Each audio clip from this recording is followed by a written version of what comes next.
And we're live here once again at In Your Head Wrestling Radio. I am the internet icon, the pride of the pilgrims, the most honest man in all of podcasting. And you know what? I'm still not a werewolf because I'm a damn handsome man. Jackie Jones, along with my right-hand man, my audio soulmate, and the enforcer of the Headyverse. 1-inch biceps, the power goat. Bah! I was trying to scare you with that one, but it didn't work. But I'm the boss, baby. The man who tells you what to do. Ha! How about that? Drinking some nice coffee. I think this might be my new favorite coffee I'm drinking. I get this Italian blend, dark roast beans from the North End in Boston yesterday. I went to Boston for the first time in 16 months. I went through Chinatown. I walked around South Boston, headed over to Faneuil Hall. Then I went to the North End. That's where the Italians are. Yeah. And I went to Polcari's, which is this old coffee shop there since 1932. Got myself some nice coffee beans. I got to say, it's mighty fine stuff. Coffee beans. Mighty fine stuff. Excellent. Says we're live. I'm not sure what's happening. I don't know. If you guys are live and watching us, say hello. Because there's a lot more people in the chat than what it says is viewing. But I don't know. Oh, really? Yeah, I don't know. But I think it's working. Hopefully everything's going good because I love talking to the people and the people love talking to me. It's true. Or listening to you. Exactly. Because I tell them what to do. So for people, I was telling the intro before we went live. You might have, if you're a subscriber and you're not subscribed right now, subscribe to In IYH Wrestling here on the YouTube. Hit the little bell icon so every time we go live, you find out, you get a notification. Every time a new video is posted, you get a notification. So, for whatever reason, see, I do the Without Your Head Live, do In Your Head Live. There's two separate connections. Usually it's flawless, but for whatever reason, I went to do Without Your Head and it connected to In Your Head. And I didn't know why. I just knew it wasn't connecting. But anyway, I didn't know until today it actually recorded and went live. And it kept this 2-minute video of me just sitting there doing nothing. We got 2 hellos in the chat room from Vic and Rick here. Oh, yeah, I think it's back up and it's working. Okay. So it's just, we're not going to have a video of us just sitting there. No, not like last week. So those people who saw this secret video is 2 minutes long. It had like 50-something views. I mean, it's not a ton, but, pretty good for no audio, me just sitting there. I go like this a couple times because I think I just shaved. And nothing else happening. Looking at connections. Was people trying to figure out what the meaning of this video was? I don't know. They were saying I looked like the love child of someone I don't know, and some other person I didn't know. The love child of someone you don't know. Yeah.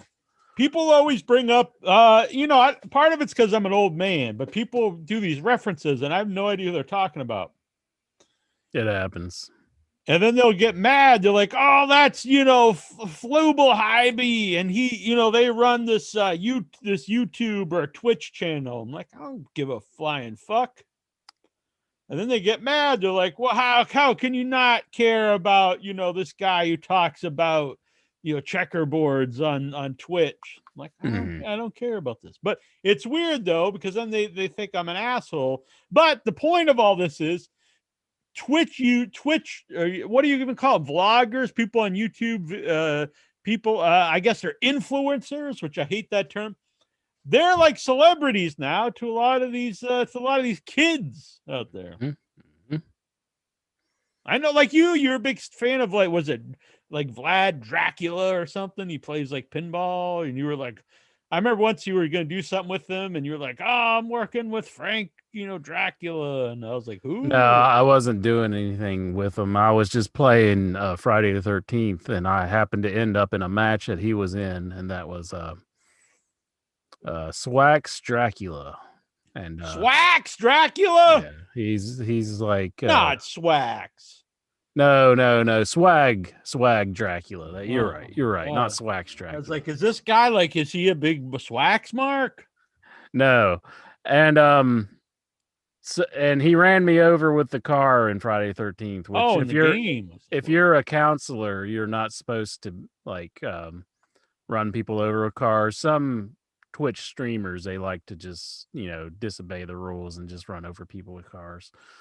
So and then the next match, I think I got in the car with him and I demanded an apology, but he wouldn't apologize. And I did say it's much better when you're in the car because he was going around running over other people. But anyhow, I guess he's a fairly big Twitch streamer, and that was the end of our association. Man. Ever since then, he has never. I think I sent him a friend request, denied. I sent him, so. That was the end of our running days. Yeah, We're like they not say, together and anymore. you never meet your idols. Well, I was aware of the man because I was watching some of his buddies' streams, and I'm not really I don't watch many Twitch streams, to be honest with you. This in particular was interesting to me because I like Friday 13th, and these people played Friday. Well, I'm 13th. sorry that your soul and heart was shattered. Shattered. I'm broken up about it. I'll never get over it. Right. But basically, he's just a guy who comes on, and I don't know if his accent is pretend or if he's I would imagine it is, but he tries to sound like he's like Bela Lugosi, and he just plays video games. So yeah. So point is, I know I'm like, in a way, this is knocking us because I want people to watch this show. But at the same, I don't know. I just understand. Like, I wouldn't expect someone to like book me as like a guest somewhere. So I don't know. It's strange, but whatever. That's cool. Yes, Influencer, though, I hate that term. Yeah, I've been called an influencer. Yeah, it is kind of like, well, what are you influencing? I mean, people just watch your videos on. Yeah, it's just a term for people who do nothing. They just happen to be, have a lot of followers. I will say, though, there are a lot of people who follow people's opinions on YouTube. Like, oh, yeah. Like, I will say that it does have some power.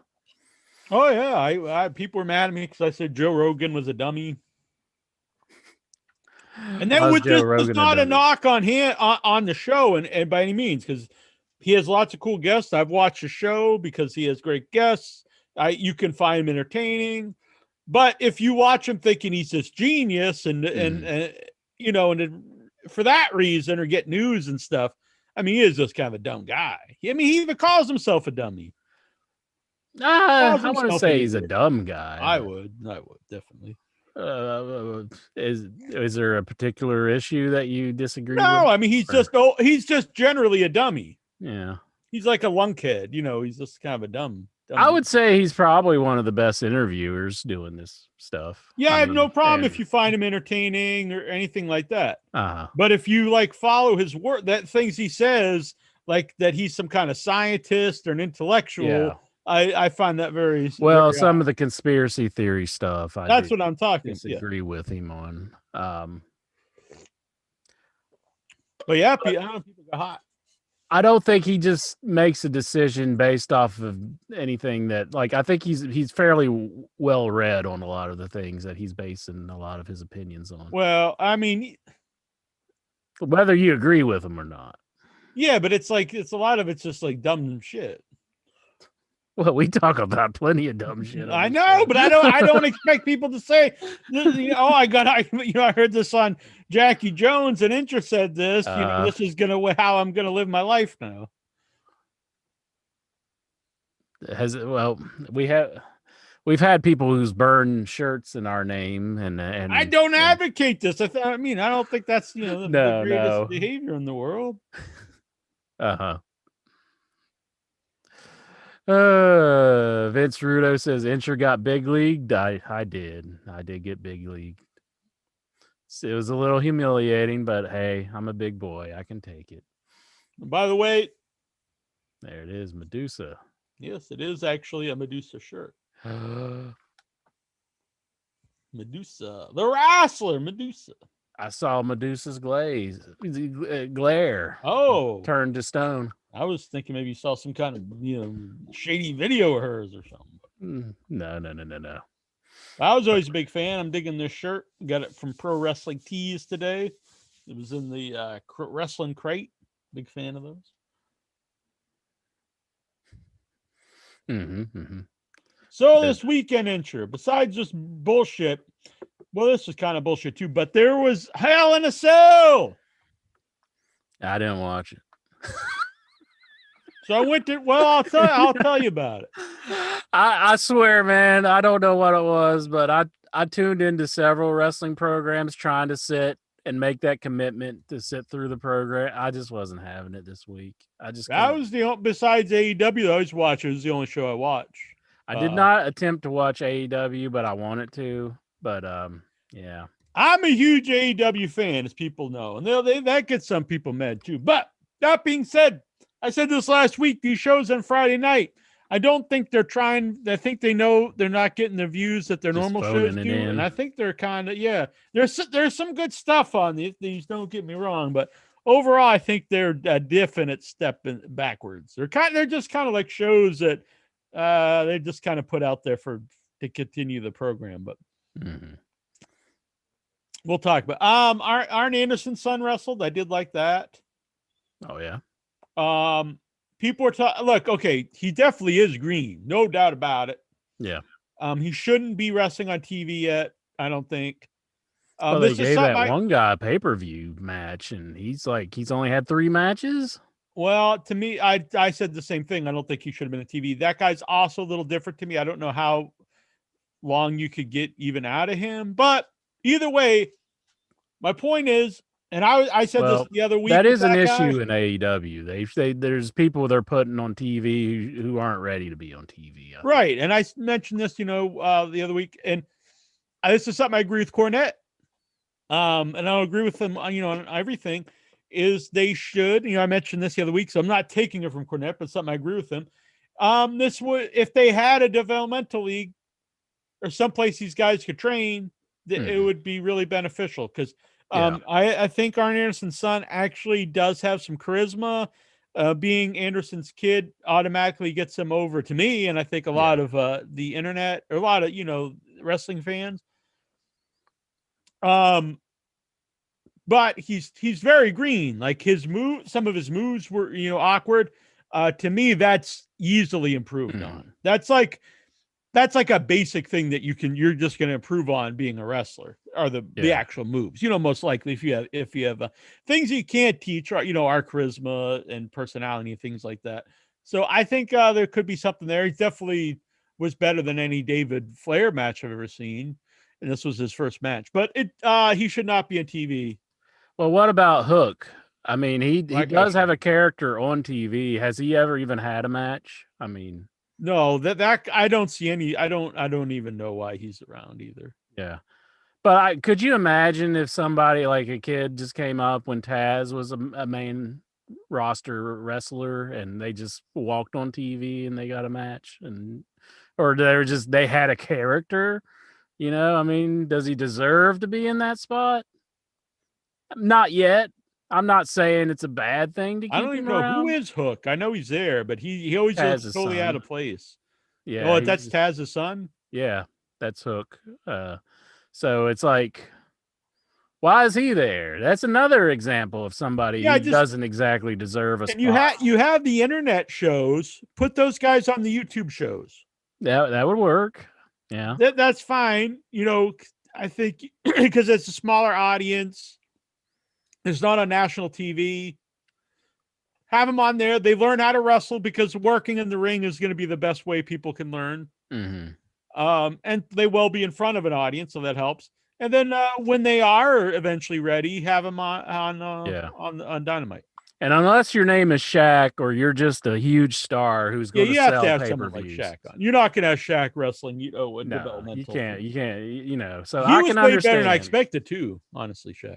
Yeah, I mean, the man, he is an athlete. Not saying every athlete can do it, but Yeah, I mean, we've seen athletes over the years. Some are better than others. Mm-hmm. And he was also wrestling. I do think, I know some people are really negative on Cody, but to me, Cody's definitely a guy who can get a match out of this. I don't understand the Cody hate. I know that's been a either. thing recently, but to me, I think Cody's one of the best characters on AEW. I mean, I do too. I think he's one of the best all around people. And if you look at some of the best matches in AEW, a lot of them were Cody.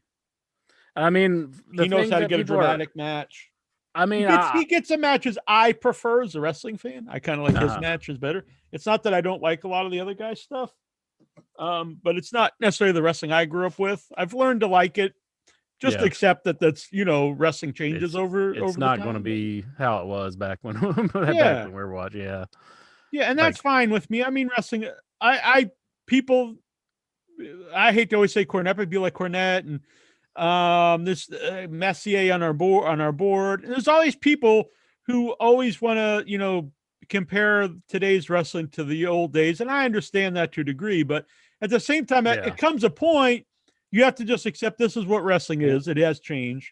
And if you don't want to accept and don't like it, that's fine. Just don't watch it. But to continually watch it and hope it turns back, back to the 70s or something. It's not like all older people are like that, though. I mean, a lot of people have adjusted. Like Dave Meltzer, I mean, he's a fan of AEW, and he was a fan of the older stuff. But I put up a Tugboat interview recently that I did with him at New England Fan Fest, and he was putting over all the young guys. I didn't remember too well until I watched it again to put up on YouTube. And this was, I think, 3 years ago.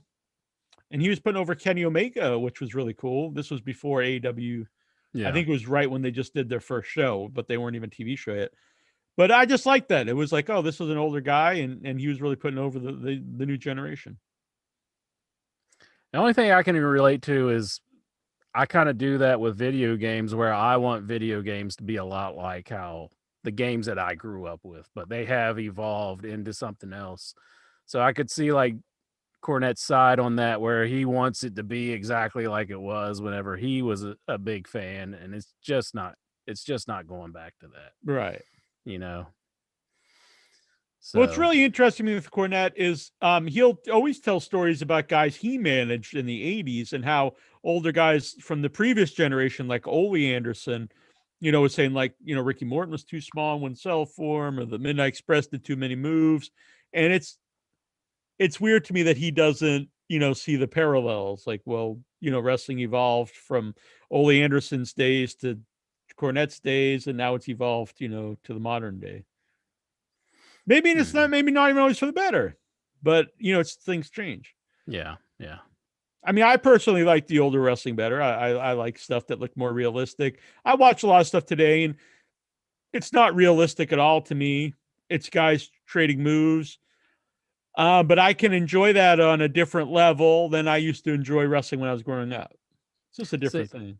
My thing is with the new style of wrestling, I think the promos could take a step up and be more serious in areas. And I think Cody's one of the only guys who knows how to do that. Yeah. I also think his matches are the ones that are more dramatic and more gritty and realistic.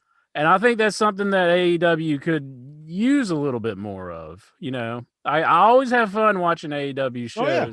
I always enjoy them. I'm not trying to bash them, but I do think they could use more of like a Cody Rhodes in these spots. Yeah, and not for everything, because I think the wrestling for me is best when there's a variety of stuff. So you can have some silly comedy on the show. As long as it's funny or entertaining, that's totally fine with me.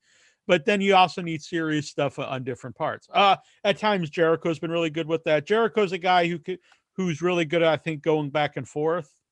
He can do comedy stuff, but he can also be serious. MJF, I think, is a guy that's good at that. But yeah, I think really a guy like Cody, just to me, is always, there's hardly ever can I think of times like, wow, that was really bad with Cody. Yeah, it's almost always like it's good stuff. Well, I didn't like his last pay-per-view match just because I think he was in there with somebody. I personally think he got, if that other guy was in with anybody else, I think it would have been a disaster. Yeah, I'd say you're right on that one. But I do not understand the Cody hate. I don't think it's deserved. Much like Ronda Rousey, whenever she got a lot of hate, I I did not think it was deserved. And I mean, Cody has taken himself out of the title picture. He isn't going for any titles, so I just really don't understand it. Yeah, and I don't know if like that's this- even the right decision. I personally, I think Yeah. if he was in the title matches, it would be good for the show overall, Mhm. for the product. I Like, mean, him and Kenny Omega would be good. I think that's just where Ronda Rousey got some of her hate because she was holding the title when a lot of people kind of wanted to see Becky hold the title. And I don't know. It's just Never mind. I do. Like it's looks like Becky will be coming back soon. Becky Lynch. yeah. And looking back, if she comes back now, she was brilliant in my opinion. She took the perfect time off from the show. She was off during the worst era in modern wrestling, when there's no crowds, and then she'll come back with crowds starting to come back. Yeah, I mean, and for that is a good time to go out, I guess. I don't even guess. I say 100%. Well, I think it was kind of like she was a I think it huge killed thing Drew for the McIntyre being the company, champ during that period. and she left him during the time when they probably could have used her. But I don't think it would matter who was there during that period. No, probably not. But I was getting pretty sick of her. Yeah, you're off TV for a year. It's going to freshen you up. So, and not to mention you're building a family, having a child. So to me, it was, if you're going to take a time off, that's perfect time. Yeah. But she had to pull out of WrestleMania, though. Yeah, what? A WrestleMania in an empty warehouse with a fan going on in the ceiling? I mean, who the hell wants to be on that shit? Pulling out of wrestling. I mean, I know it's bad for her to have a child. Yeah, I know, but still, it's like, aren't you Catholic? Don't you think that having children is more important than wrestling in front of a fan? I do think that, but it was bad timing for that instance. I mean, I think it's perfect timing, because who the hell wants to be on WrestleMania with the ceiling fans? It'd go down as the worst WrestleMania ever. Do you think that ceiling fan will be in the museum? I think they put it on a T-shirt. They probably will put it. They'll probably do something with it in the future. Maybe put it in the Hall of Fame. Oh my God! Yeah, I don't think we're ever going to see footage of that WrestleMania. But I understand what you're saying. It was like a terrible show for everybody all around, and there wasn't much saving it. I think that's the last Undertaker match. Is that thing? At least it wasn't in front of an empty crowd. It was a weird. But even at the time, I did say I think it's insulting to the fans that they carried on with that WrestleMania. I mean, I think they should. Yeah, I think it would have been bigger WrestleMania if you took the year off and then, wow, we had a year without WrestleMania. Now it's coming back. Like, wow, this is really cool. We had 2 years in the making. That WrestleMania benefited no one. I know some people like that Undertaker AJ match. I wasn't a fan, but I will say some people like that. Honestly, the only high spot on that whole card was Kevin Owens jumping off of the WrestleMania sign. That was it. The whole show just wasn't very good to me. No, it's the shits. Yeah. Terrible. I think that killed Drew McIntyre. Like I said, he was like that he won the title at Wrestle. Okay. Yeah. His booking has been just bad. Even if you had the crowds, like it's like this build up to him winning the belt. They did that 2 or 3 times. He lost it once, so they did this big thing where he's going to get the belt twice, and then he's had these multiple matches with the Almighty, and then this was built up on this show it's his last chance for the title unless he wins. So I assume he's going to win, but no, he loses. What the hell do you do with him now? You have to really just totally recreate the guy. Yeah, I think you got to take him off TV or he's just going to really fall down the card. I did like that he just cut the one table in half with a big sword a few weeks ago on Raw. I thought that was kind of neat, but I don't watch Raw. It doesn't really get him over anymore, I guess. So yeah. So I don't know what they're going to do with Drew. I did not see this dark match, which I'm really broken up about, and that was Natalya defeated Mandy Rose by submission. I did not see this one. So it could have been great. I don't know. It could have been awesome.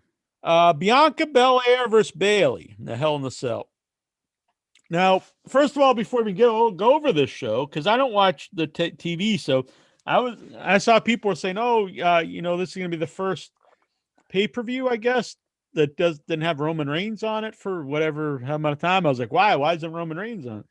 And so they moved his match with Rey Mysterio to SmackDown because I guess what are they on, NBC or whatever? They were Fox. I don't know. Fox. They wanted a Hell in a Cell on that show to get ratings, and then from understand that made USA mad. So then they put a Hell in a Cell on USA last night on Raw. I don't know. Really? I didn't see it. I don't watch it, but I was like, they're really killing these gimmick the Hell in a Cell if there's multiple ones on the show and then there's free ones on both shows on each week. Yeah. But that's where they're making their money, so I guess they want to keep the Fox and USA happy. So come Rumble time, are we going to have Royal Rumble on Raw, Royal Rumble on SmackDown, and then a male and a women's Royal Rumble on the pay-per-view? They do a mini one every now and then, like, Battle Royal more or less, but trying to get you pumped up for the Rumble. That always does the opposite. I always think they're terrible. I love the Rumble. Yeah. It's not always great, but I always look forward to it. But I always think those mini ones, just like when they would do the Money in the Bank and to build up to it, they'd have all 6 of those guys like in every different combination of match you could think of for like 2 months.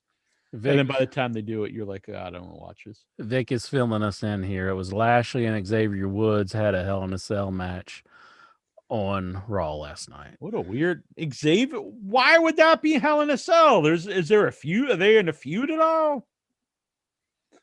Is it the point of a Hell in a Cell is like the culmination of a feud? Not just to do it for the hell of it? Well, I think Lashley, hasn't he been feuding with Kofi recently? I think that's the feud going on. Yeah, so but he was facing Drew, so I don't know. I'm kind of out of it. Yeah, I don't watch your show, so I don't know what's going on. I should know, but I don't. I did miss it last week. Bianca Belair, so Bailey. I mean, this was a good match. Hell in the Cell. So during this match, Cole yells out, Bianca did some. There's a reason she's called the EST of WWE. And I stopped and thought, okay, what? I don't even understand this. I don't even understand the name, the EST of WWE. On shirts, when it says EST, it means established. Yeah. How does this make any sense? So then I was informed on Facebook. Jujubee told me it means like the baddest, the strongest, the toughest, the best, whatever. And I was like, well, has this ever been explained on the main show? Apparently, they said it on NXT. I only watch the pay-per-views. So I only know it from the pay-per-views. It's never been explained to me. And I've even seen some of her NXT stuff, and I don't recall it being mentioned. I'm not saying I've seen it all, but I've seen some of her NXT matches, and they don't really mention it on there either. And I'm not saying it's never been mentioned. Right. And if it is the best, the toughest, the baddest, shouldn't it be she's the est of WWE, not the EST? You don't say the tough EST. Yeah, I don't get it. I don't like it. Yeah. Yeah, I don't like it. I think she's a very talented wrestler. I do not like the character. She comes off as a total heel to me. I don't. She comes out skipping like to her hair, and she whips people with her hair, and comes up. I don't know. I don't get. Well, if they change her, they got to cut it. Like somebody's got to cut that thing off. I mean, wouldn't that just be the perfect angle? Oh yeah. Bring back Brutus the Barber Beefcake. Oh yeah. Or someone could go get the shears that they found in the on the treasure hunt show. He did find a pair of shears and he bought it. That was my friend Roger, the guy that they got him from. Oh really? Yeah, he lives not that far from me. Awesome. He did. He used to own Sinner and Saints tattoos that my brother used to get his tattoos at. Ah. You think he's Yeah, got he any sold the more? tattoo. It's still there, but he left tattooing. He now owns. He even had the shirt. I think he might have that. He owns a record store now. But I know him. He's in the area. Oh, excellent, excellent. When I went to see Mick Foley at the do a stand up, he had put that show on. Mm-hmm, mm-hmm. He's a local band. I never saw his house, so his house. He's the the record store, the tattoo must have paid off really well. Looks like he's doing pretty good. Oh, excellent. Did you not enjoy that episode? Like strangely, Yeah, it was like good. I didn't think I would enjoy like Brutus Beefcake and Greg the Hammer Valentine, but like I kind of liked just that episode. I thought that was a good episode. I think you didn't like the one about Andre, but I think I liked that the best, not because of the treasure, but I thought it was just nice that they really showed a lot about Andre. Mm. I will say they had some just straight up fantasy land lies in it, but it was fun. Yeah. I just thought it was weird how Henry and Big Show were kind of like getting real emotional about. Yeah, I didn't understand why I guess Mark Henry's just like I don't want to say crybaby, but an emotional man. He cries a lot. But I assume maybe that's how Mark Henry ended up in AEW, because they do seem like they're close. So maybe when Big Show went over there, he talked him into getting. So did you see the Ric Flair episode? Because I have a major rant about that one. No, but I do want to say this. I know Andre was big. Mm-hmm. Yeah. He's not small. No. But there's no way that Stephanie McMahon stood in the palm of his hand. That's stupid. That's something a little. She might have imagined this as a child and dreamt about it, but it never happened. Like even as a baby, like he said, he put out her hand. She stood in the palm of his hand, and he like lifted her up, and she kissed him on the. That's just it's stupid. Yeah, I don't know. That's absurdity. That should be on MythBusters. Yeah, it didn't happen. It didn't happen. I thought the Rougeau thing should be on MythBusters too. That he punched him with the roll of quarters. I do believe it was the brass knuckles, is what other people say. I don't think he wants to confess that it was brass knuckles. Because I think that's illegal. You could go to prison for, depending on what state it's in. That's like a lethal weapon. And it's illegal to even own them in a lot of states. But like taking a roll of quarters, putting it in your hand and like punch it, I don't think that would make your punch more solid. I think it would, but I also think you'd break your hand. Yeah. Especially if teeth were flying everywhere. Like, yeah. That's an old wrestling thing. They would take the roll of quarters or the roll of dimes and they'd punch a guy. Oh, it was cool in wrestling because then it would fly. The change would fly all over the ring. Dustin actually did it at one of the fan fests that we're at. I think he was having a match with Tully or something. Real famous match when I was a kid. Kurt Hennig and Nick Bockwinkel had the roll of dimes. Mm-hmm. But we're doing the wrestling card now, but don't let me forget because I have to talk about this Ric Flair episode. All right. So Bianca Bailey, that was good. I really don't like the Bianca character, but no way do I not think she's talented. She has really good. It's a weird character because she is very cocky, and that's not necessarily like a face thing to be doing. But no, it doesn't work for me. And how she comes out to the ring, she was like a heel, I think, when she was in NXT, and they kind of morphed her into a face. It's similar to Sasha Banks when she's a baby face. Mm-hmm. Mm-hmm. Or I don't know how I feel about the hair. Sometimes it's kind of fun. I don't really care for it, honestly. She used it a couple times, like Bailey tied her hair to something that was kind of funny. But then Bianca tied her own hair to Bailey and was throwing around almost kind of like old school, like bull rope match or something. But that didn't make any sense to me because to me, that would hurt you way more than your opponent if you were pulling someone around with your hair. And like your hair would had all the weight of, like 100-pound woman, 120-pound woman. Yeah. I think that would just hurt you way more than the woman. Probably, yeah.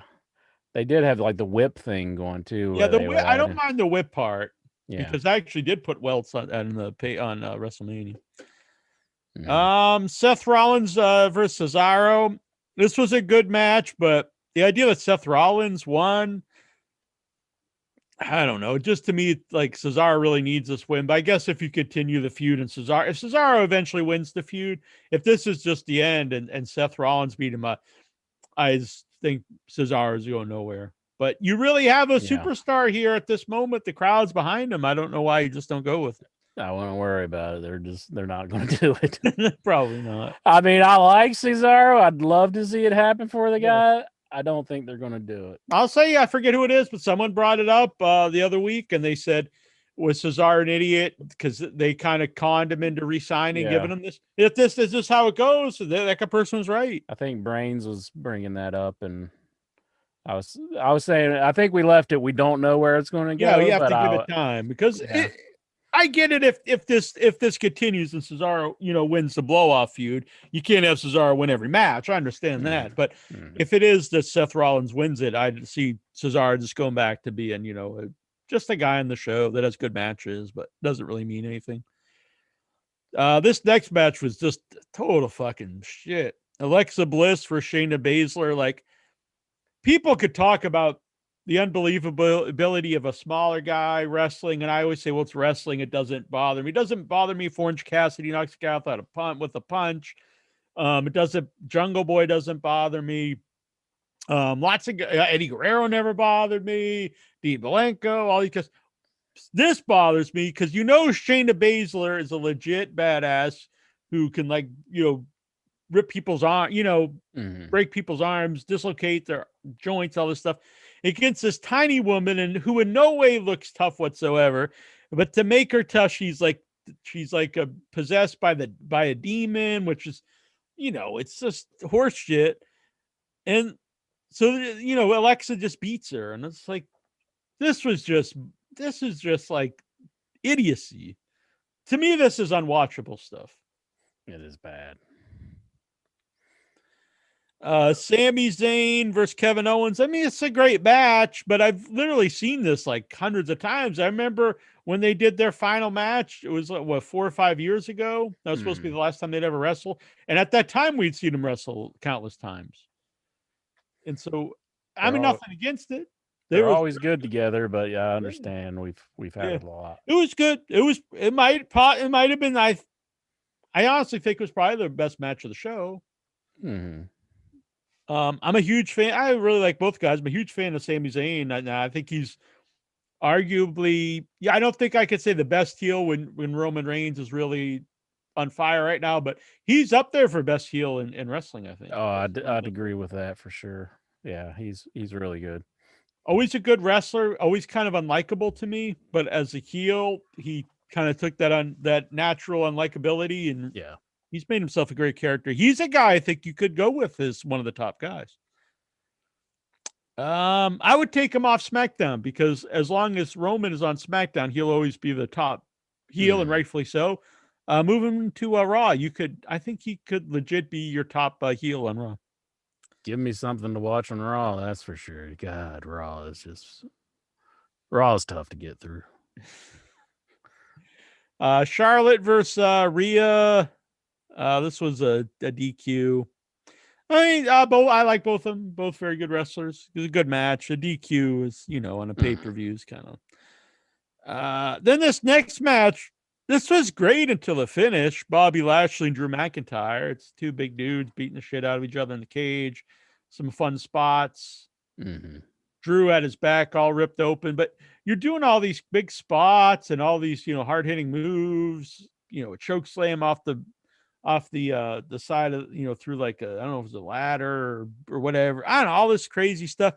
And it ends in a schoolboy. It's like, come on, guys. The main event on Hell in a Cell, is one with a schoolboy, a roll up. It's like, come on. It's pretty sad. Yeah. They could have done something. A schoolboy? Yeah. Jeez. 25-minute match, and they were going through doing all these crazy spots, cages and stuff, and he rolls them up. That's pretty bad. I would say just never do Hell in the Cell. It's like they're never gonna live up to the Foley one. Uh-huh. And I'm not saying they should. I mean, I'm not saying I'm against watching someone get thrown off the cage, but I understand I wouldn't do it. You can't do it. You're never gonna top it. Why even do them? Yeah, yeah. No blood in either one. Mm. There's blood on the back, but that was from like cane shots. But no, like no blood. Again, I'm not like this bloodthirsty dude, but Yeah. if you're gonna do these, I don't know. I did see a Madman Pondo match last week, so I saw some blood. I thought you on. were in this match. No, I know that you thought the guy he was taking on was me, but it wasn't. And he had a cinder block on the man's head, and he busted it with a sledgehammer. So that was at the big time wrestling event. I was at that. So That's cool. Was that fun? Yeah, it was pretty fun. Yeah. Never seen Pondo live, and No, I've never did either. I don't think I've really seen death matches live, but so I guess that was one of them. Yeah. He had the baseball bat with the saw in the end of it, so used it on him. Good times. But so I saw a little blood in person on that one, but yeah, good stuff. I sent the picture to Shaheen that I took, and he was just like, I don't like wrestling anymore. Ever since I got into dealing with wrestlers, I just hate it. I was like, geez, that's a bummer. I'm like trying to show him a death match photo, and I thought he was all about these death matches, and he's just like, I thought he was the death match machine. I know. He just kind of Pondo was like one of his idols or something. He just kind of gave me that. I thought I'd get over with Shaheen with my picture, but he was just like, "Oh, that's Pondo. Yeah. Move along. I ain't got time for this." Steven says, Jack, if you thought Alexa on the pay-per-view show was bad, you should have seen her on Raw. I believe it. I think her character, she was somebody who was becoming a big star for WWE, and now she is just being ruined because this stuff is just terrible. Yeah, I've seen people love it. Honestly, I don't know how. But how can you hate Cody Rhodes but love the Alexa Bliss stuff?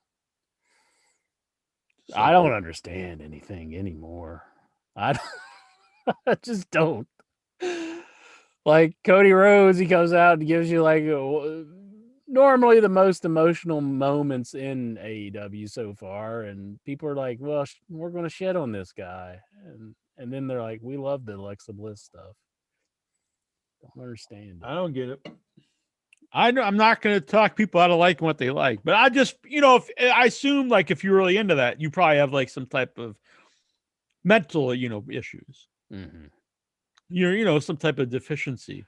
I get like the chills, the douche chills every time that I watch it, and it's just like, yeah, it just reminds me why I don't watch a show. Yeah, this is just like bad stuff. Yeah, I'll be honest, I've never been a fan of hers, but this is like beyond. This is just horrendous stuff. But I'm not dumb. I realize people liked her a lot. It's like a lot of things, I was different people I'm not been a fan of, but it'd be like, it'd be dishonest to say like people weren't into her. A few comments from the chat room here. Brains, he brings up OIB welded nails to his brass knuckles. I don't remember doing that, but Adam Emerson, he says Cesaro should have been a 4-time champ by now. Okay. I like that they refer to him as like an up and comer, upstart on WrestleMania. Cesaro? They went over how he's been in WWE for 11 years and was on, which seems crazy, but he's been there for like 11 years. Geez. And he was like in the indies all these years. And then as soon as the match started, Cole was like, this is Seth Rollins versus the upstart Cesaro. And I was like, come on, man. You can't say he's been wrestling in your company for 11 years and he's an upstart. Jeez, that is bad. Yeah. Welcome to the upstart in your head. We've been doing it for 15 years. So. Jonathan Jackson, he says Nick Gage will set the wrestling world on fire. Yeah, that's another WWE hires him. That's another head scratcher. Is this Nick Gage love? Apparently, somebody paid him to cut a promo on Alvarez because I guess him and Alvarez have a bit of a feud or something. But I don't. I'd like to It see felt it. very worky. He'll get a pop out of me if he just caned the shit out of Alvarez. That'd be kind of cool. Not like any permanent damage, but that'd be pretty cool. Well, he nearly killed David Arquette, so I can't imagine. I watched the documentary. What he would do to Brian Alvarez. So yeah, I mean, David Arquette's a former WCW champ. Who the fuck's Alvarez ever beat? Stephen Butler, he says the Gorilla Monsoon called Carlos Colon a youngster. I don't know what that's. Yeah, it was back at Royal Rumble when he made his appearance, and he was like 50. Was he balding back then too? Oh yeah, he's bald. His head was all carved up.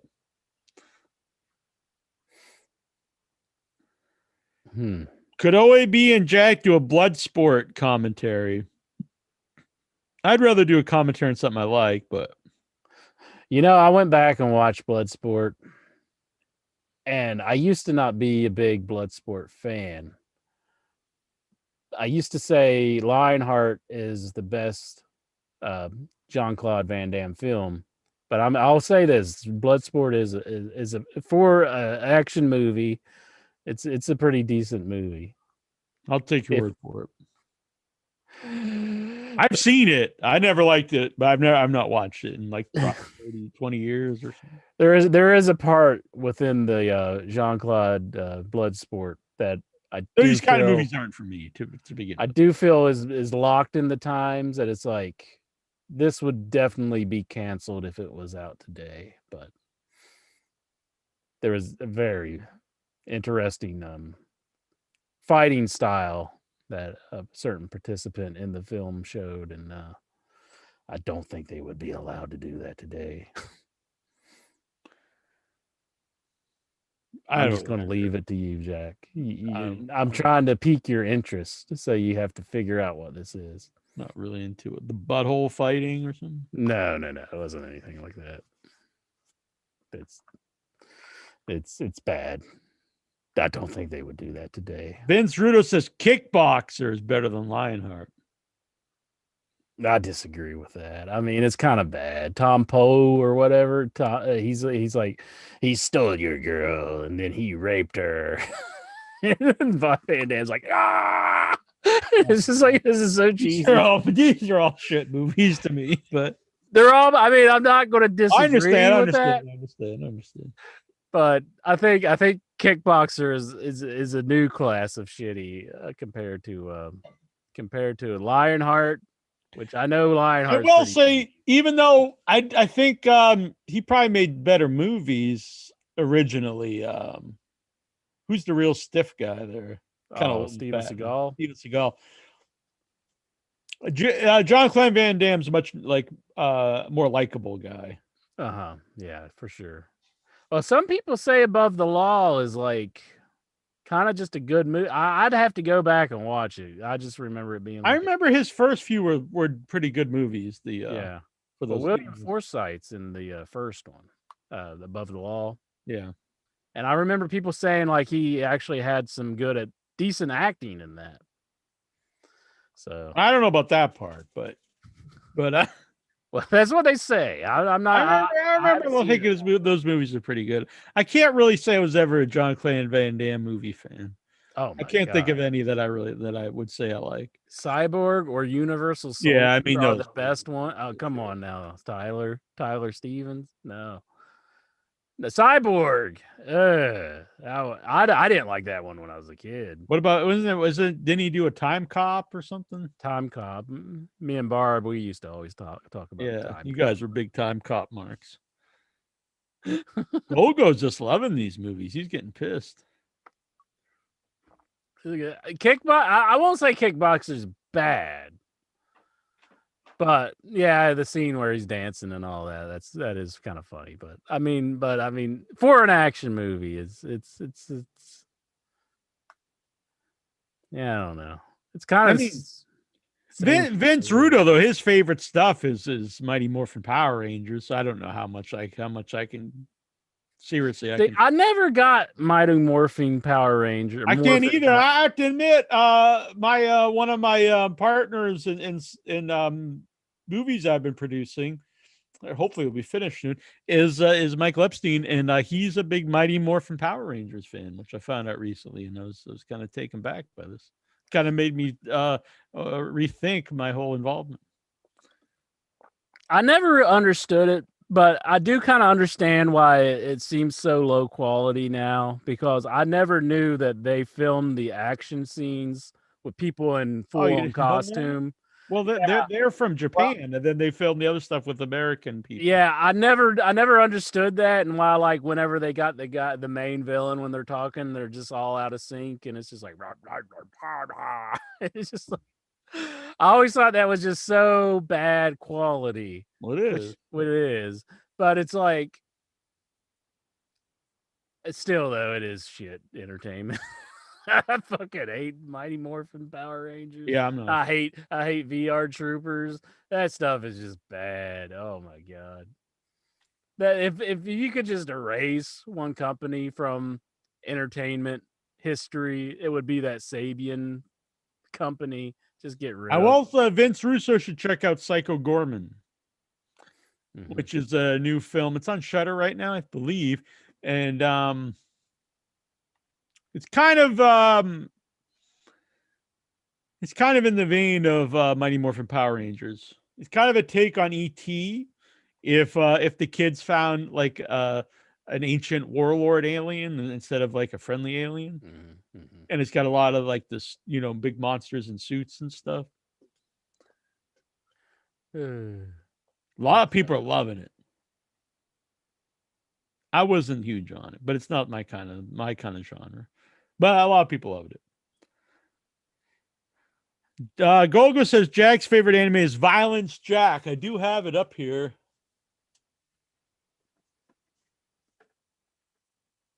Violence Jack. I haven't heard that one. Violence Jack.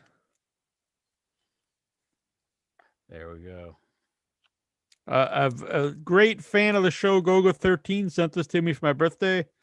I have not watched it yet. I should watch it. I will watch it. Looks like it's still sealed. I thought maybe it was more valuable that way. You love that I pointed that out for everybody. He hasn't even opened it, Glongo. This is the complete OVA collection. Oh, the white tab's still on the top.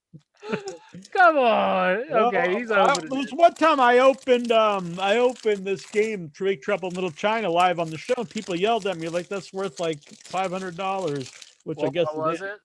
Huh? Was it DVD or no? The game, the board game. Oh, the game. Limited to like. Okay, I can understand that. Yeah. And like, what the fuck are you doing? And I was like, I don't know. I just thought it'd be fun to open on the show, but I didn't realize it was worth a lot of money. But oh well. You weren't planning on selling it? No, I wouldn't sell anyway. It was a gift from Jason Mitten. The plan was to play it at some convention, but now Jason doesn't watch horror movies and he's in, the Proud Boys. I don't know if we'll ever be at a convention together again. But Violence Jack, the complete OVA collection. I don't know what OVA stands for. I thought this was just a movie, but is it like a whole series? Like a whole 155 minutes, so that's 2 hours and 35 minutes. 86, 88, 1990. So it must be like 3 seasons, I guess.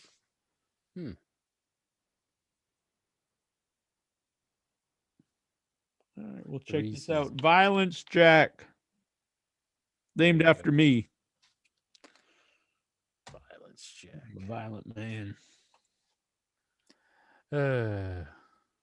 They're talking about Jean-Claude Van Damme turning down the Johnny Cage role in Mortal Kombat and being Guile in Street Fighter. I think they offered him a boatload of money to be in Street Fighter, though, and like he was kind of insulted that Mortal Kombat was like they basically wanted to make it a Jean-Claude Van Damme video game, but he kind of backed out of that. So I think they had a lot more success though being Mortal Kombat. So because Mortal Kombat's a huge franchise for video games. It's kind of made a resurgence in movies recently. So Golgo says I have to be warned. There's penetration in it. The old whoop, whoop, whoop, whoop. Oh my goodness. No vaginal penetration or anal penetration. One of the two. Never seen such things. Well, Jack, I did tell you. Do you mind if I ruin the Ric Flair show for you? Nope. Because I do have a big rant because I feel particularly bad for somebody who was on this program.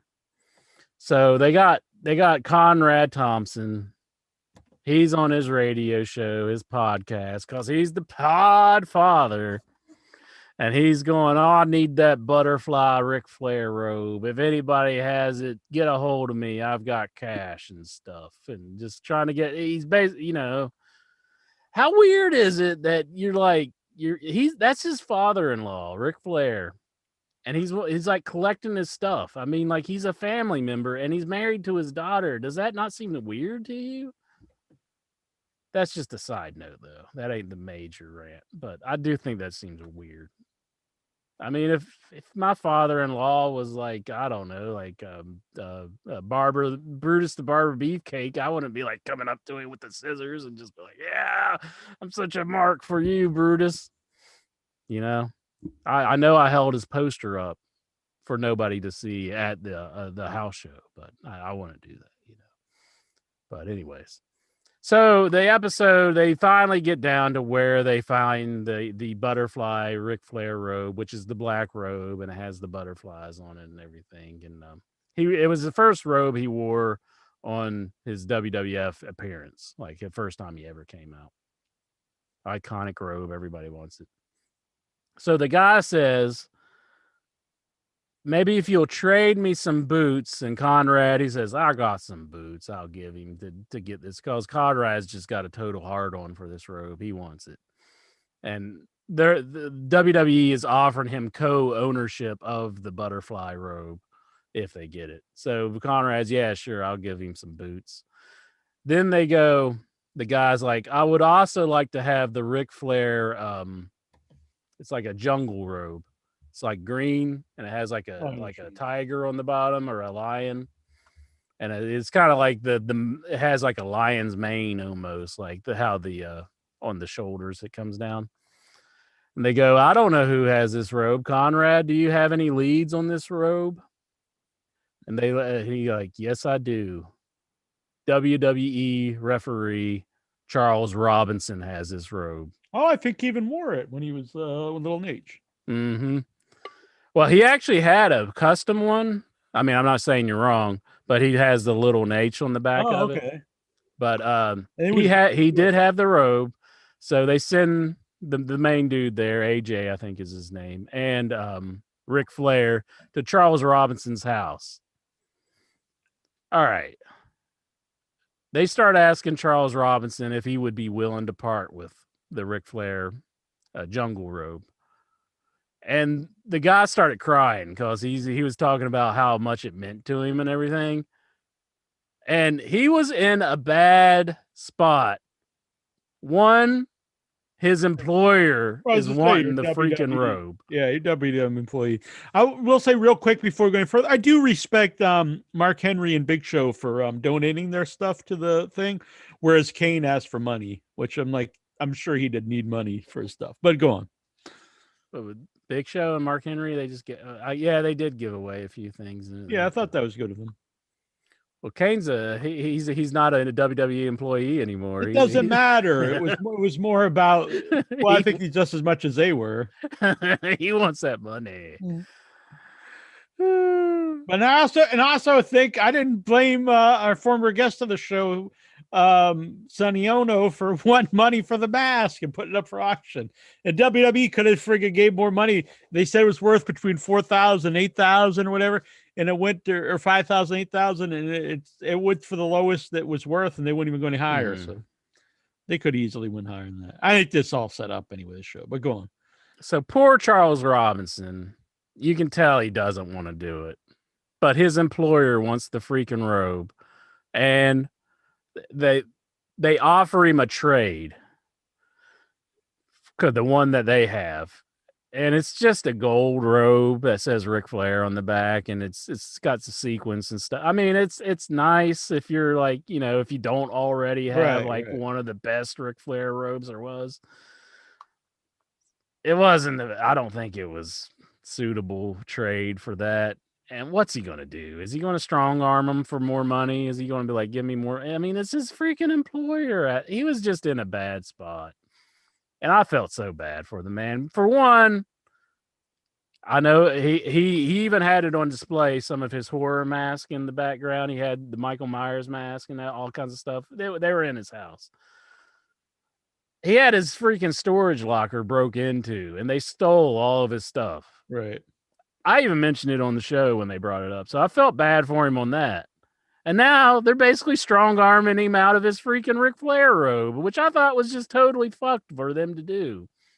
And it's just because they wanted to get the butterfly robe. The person who had it was requesting that they got that for it, and a pair of Conrad's boots. Yeah. And then he was like, well, I don't want to ruin the whole thing for you. That's fine. He wanted 60 grand in the end, plus 60 grand when he gave 10 grand for it off of eBay. He got it for 10 grand on eBay. And he made bank, but wow, they really went all out for it. Yeah, really. So, but the thing is, Ric Flair lost the robe. They said that he left it at a hotel room. Couldn't he have just said that was stolen goods? Like, just even if he did leave it at the hotel room, could he just be dishonest and say that was stolen from me? That Right. story. It's just their word against his, and he would have got it back. Unless there's like a receipt or something, or he sold it. I mean, he could have just said they stole it from him. Who could prove him wrong? Yeah, but if he knows they didn't steal it, why would he want to say that? He could have got it back for nothing because this guy was holding them out. Yeah, no, but you'd still be being dishonest. And they were making it would be dishonest, but this is Ric Flair we're talking about. And they're making his poor friend, Charles Robinson, have to give up his shit. I mean, like, he started crying. And like Ric Flair said he had to step away because it was too emotional for him and stuff. And then they turned the cameras off and everything. I felt so terrible for the man. I thought it was so fucked up. Just give him the money. Great. And I thought it was messed up that they weren't offering him co-ownership of the butterfly robe. Conrad gets co-ownership, but he did have to fork over a lot of money at the end. Yeah. But I don't know. I just felt so, my heart broke for poor Charles Robinson because, I mean, the man's been through a lot in his life. So, man. I don't know. It's messed up. Chris Jericho pushes him around in matches and tells him he's an idiot. He gets his shit stolen from his storage unit.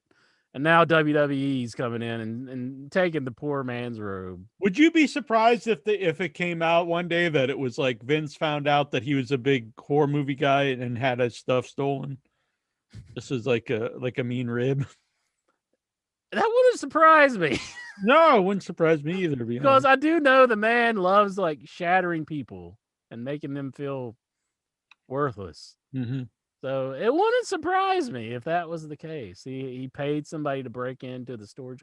I mean, my buddy has a storage unit, and I won't say what he has there because he does have some valuable items. But like to get into the storage unit, you have to go through a fence with a code. And then like you got to get into the storage unit itself. So it's like it would be kind of hard to get into. Remember I mentioned last week my mom watches shows. Apparently it's not like it doesn't happen all the time, but it's not uncommon to find dead bodies in these when you when people stop paying for them and stuff. And it made me think if you did kill someone, that would be a good place to hide it because like people can't go into your storage unit. Yeah. You just put it in there underneath a bunch of stuff. Silence of the Lambs, they had the face in the jar. Yeah. So I'm always wondering about how to get away with murdering people. So it's just something to think about. I don't know if you should necessarily say that while you're being recorded and being It is broadcasted. it is a recurring theme of dreams of mine. It's never about the actual killing or like guilty about the murder or any feelings about the murder. It's always about ways to dispose the body, Mm-hmm. Galgo 13, he brings up here in the which chat I'm sure room means something else instead of murder. that even Little Nate even took a Macho Man elbow and got a collapsed lung from it for Ric Flair. Yeah, Macho Man. Golgo Konami official shop has CV stuff. What's CV? Castlevania. Oh, what were they talking about to bring that up? I have no idea. Oh, I was going to get into some Castlevania stuff, but he probably already has it. I always like Castlevania stuff, but You should get a tattoo. I do have. No, I don't want a tattoo. I'm just not a fan of tattoos. But I do have a massive collection. But starting to, yeah. I definitely I like free shit. But Who doesn't? yeah, really. But I don't know. Conrad really irked me on the show, and just I don't know. I just don't like seeing that man. And I think it is Arcade. Huh? Yeah, that in the background. Arcade. Arcade. Artcade. Oh, that's an art book. Hmm. Yeah, it has like marquees and stuff. It's a very nice book. Glows in the dark. You want to see? Yeah. Let's see. I have to shut off the lights. Turn off the lights. The party's over.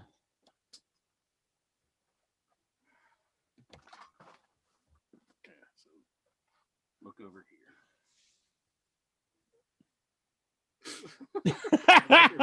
here.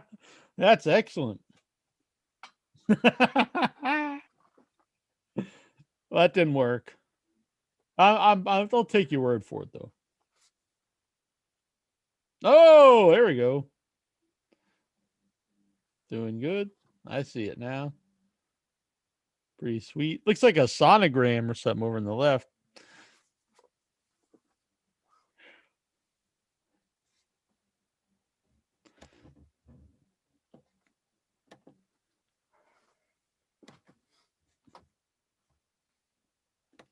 Boom. So what's it got, like art from like the different games in it?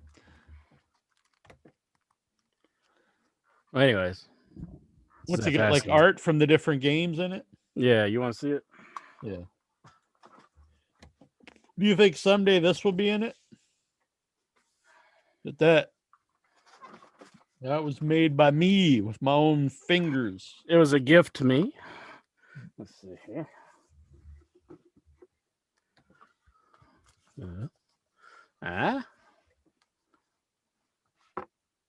Pretty Let's sweet. see. What do we land on here? I think that's like an interview with Python Angelo. Let's see. What do we got? Let's see. I found like one. Here we go. Bionic Commando. Who is this here? This. Oh, Black Trigger. I don't know that one. But yeah, it's a good book.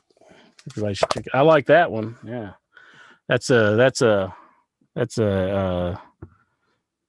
Slasher Man original, ain't it? It is. Yeah. Oh, here we go. This one I like. Got to do something bigger with it.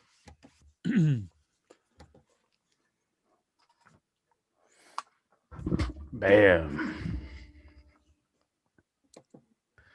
Awesome. All right. I know you text me something earlier, but you probably don't want me to bring that up. But okay. Regarding some of Slasher Man stuff, but I won't. Right. Yeah, so I felt bad for Charles Robinson. I know I've said that several times now, but and Conrad, anything Conrad does, Podfather, whatever. All right. Before we go to the Zoomers, who's zooming who? Something I wanted to bring up, I forget now. Oh, Lexar was kicked out of the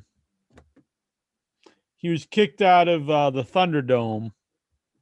Uh-huh. Someone suggested it might be the CBS sign behind him. That could be it. To me, it's probably could have been that, or it could have just been his cock out. Jack. Poor Lexar. Yeah, allegedly. Well, not allegedly, I saw it. But all right. Well, we have more information about the Lexar situation. Yeah, that's changed. So originally I thought his camera was hacked. Or from what I understand, that's not the case. He answered a video chat with the bot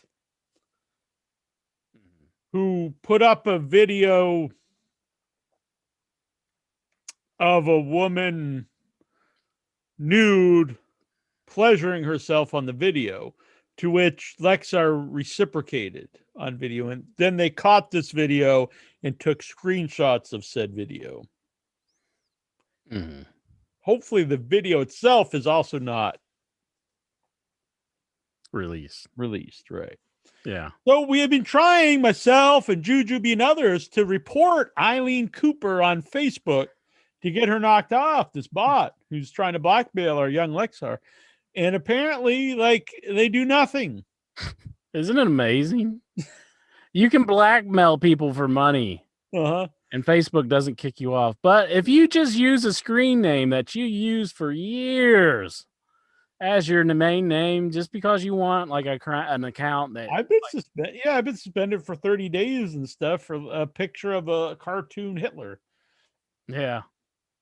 But like, yeah, you blackmail people for money and release photos that they wouldn't necessarily want out. And that doesn't get you banned or anything. Totally fine. You think they would be down with getting rid of this person, but no. Yeah. And I'm sure that he's not the only person they've done this to. Yeah, probably not. Probably not. Poor Lexar. But I found by the way, real quick, I found a couple original Guys and Fries photos today when I was cleaning up my room. Oh yeah. So if anyone wants one, if you $10 super chat here in the chat through the rest of the show, you'll get one. I'll sign it to you as well if you would like. An autographed Excellent. Guys and Fries photo. Excellent. It's one of the originals. That was my fries that was in that video. It was. And then after we did the shoot, Inch ate the rest of them. No, I don't think I did I? Would that be a good photo shoot if we did one of you eating? Well, I was hungry. Off my crotch. Oh God! But I'm gonna blackmail Incher with those pictures. You gotta send PayPal me here, or they're going out today. Oh no! Oh no! What were you saying? I'm sorry. Oh, nothing. What was I saying? Jeez, my mind's blank at the moment. But I was about to bring up something. Boom, Joe.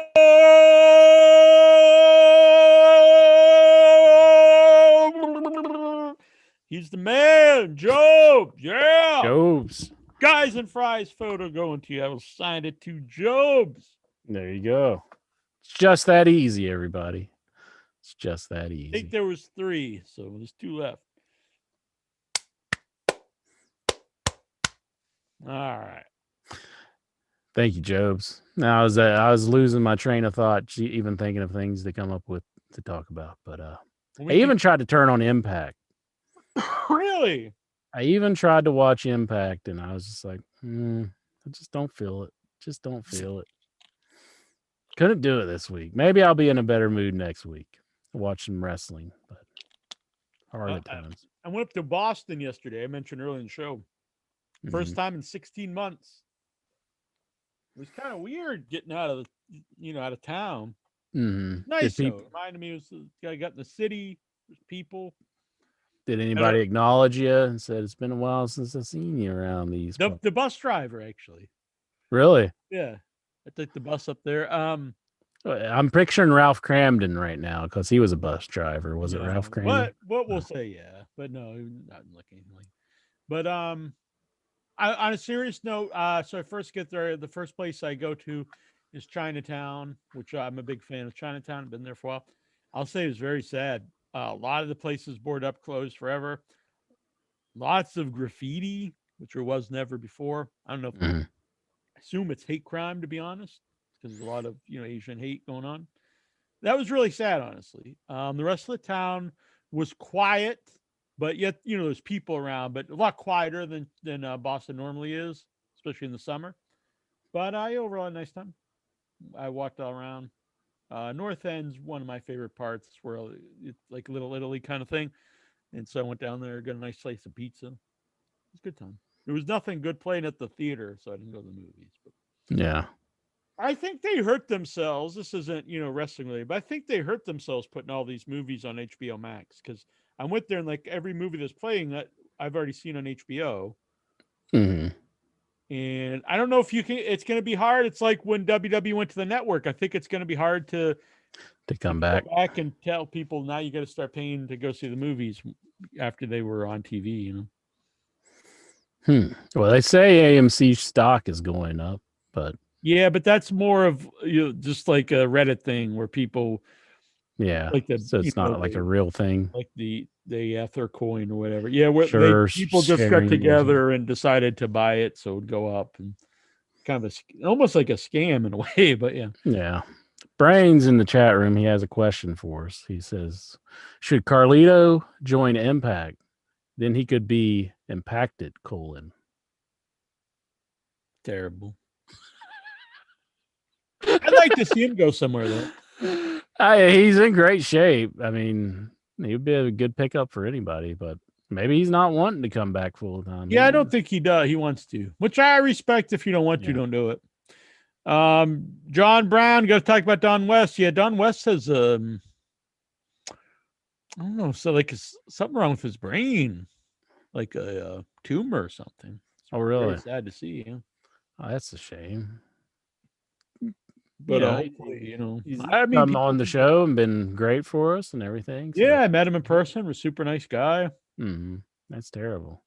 Hopefully he gets better soon. So I felt bad for him at that not C2E2, but it was I forget what they always call those big AEW fan fest things. I know they're not really AEW, but is it All Access? Yeah, all yeah. No, I think All Elite Access, or I don't know, whatever they're called. Like they put him to work the whole show. He was there just hawking shirts for the whole 3 days. I was like, man, poor Don West here. He's just gonna stand here yelling people to buy shirts.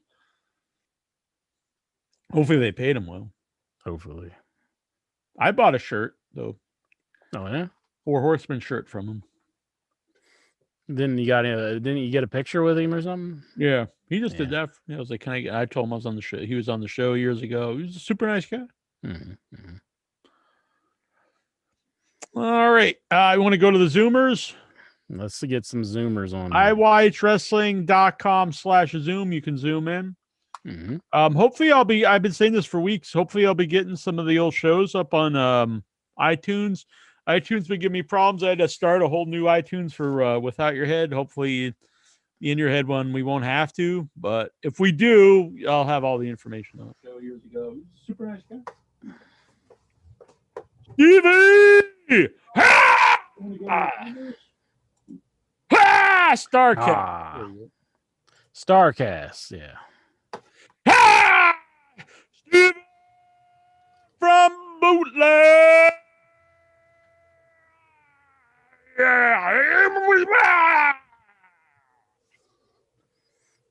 They say Starcast is Conrad's deal. Does he own that's what it was. Yeah, it's not really AEW, but it was always the same weekend as the AEW shows. Oh. Maybe I don't like Starcast now. I had a good time at it, but I understand. Well, I don't think there's one at the Chicago one. They probably won't have one for a little while, I guess. Get two more people. Let's see. Vic. I do have some questions here sent in from our questions from the Headyverse from Lexar. He's watching. He's not here in the show. He's watching. He's with us in spirit. Should we save it? He's on hiatus, but he'll be back. Mm-hmm. Gonna man up. But I understand. We'll give him a couple weeks here. The USA Network is upset at WWE because they have a Hell in a Cell match on Fox, and last night had a Hell in a Cell match for Raw. We brought that up earlier. Yeah. 2, All Elite Wrestling is having a show in New York at a Tennis Stadium this September. Yeah, Matt wants to go to that. I don't know. Maybe we'll work on it. That'd be fun. Mm-hmm. Mm-hmm. And Nikki Cross debuted her new superhero gimmick on Raw. I had not seen this, but it looked really shit. We can get into the Raw report if you like. Sure, let's do it up. Oh, God. From what I understand, it was just a total ripoff of the old Hurricane and Rosie thing. Because Super Nikki, yep. Superhero in training, the exact same stuff. Oh, God. Thank God I didn't watch Raw. Okay, so we had Money in the Bank qualifying matches, a lot of them, and I thought, okay, we're gonna have the usual suspects go over and get qualified for the match. Well, WWE, they started it off and had all the underdogs win. You had like Ricochet defeated AJ Styles. Oh, really? He actually won a match. Wow. And he qualified for the Money in the Bank. Asuka and Naomi defeated Eva Marie and I guess Doudrop or whatever that woman's name is. Is that really underdog though, Asuka? I mean, she's like one of the main people. I think that was just a regular match because the next one was Randy Orton and John Morrison, and John Morrison won. He beat Randy Orton. He qualified for the Money in the Bank. Really? Yeah. If you have every underdog win the qualifying match, it really takes away any impact from an underdog winning the qualifying match. Like if you have one underdog win, I think that's cool. But if everyone wins, it kind of like comes off bizarre, I think. Go on. So then you had... By the way, I interviewed John Morrison's wife last week. That's up on Without Your Head on YouTube. And what would her name be, Jack? The formerly known as Taya Valkyrie. Oh, known Frankie Monet as Frankie Monet of NXT. Very cool, very nice woman. Talked about her new movie Unchained. Oh, excellent. Go on. So then we had a women's tag team match qualifier for the women's Money in the Bank. Alexa Bliss teaming with Super Nikki Cross against Shayna Baszler and Nia Jax. And if you thought this one was bad or the pay-per-view was bad, why is it tag teams in the I got a big question tag team too. Women's? No, they're qualifying for the women's Money in the Bank match. In tag team matches? In tag teams, that's right. Okay. So the finish comes when Alexa Bliss puts a spell on Nia Jax. Yeah, she did. Yeah. And apparently, I guess this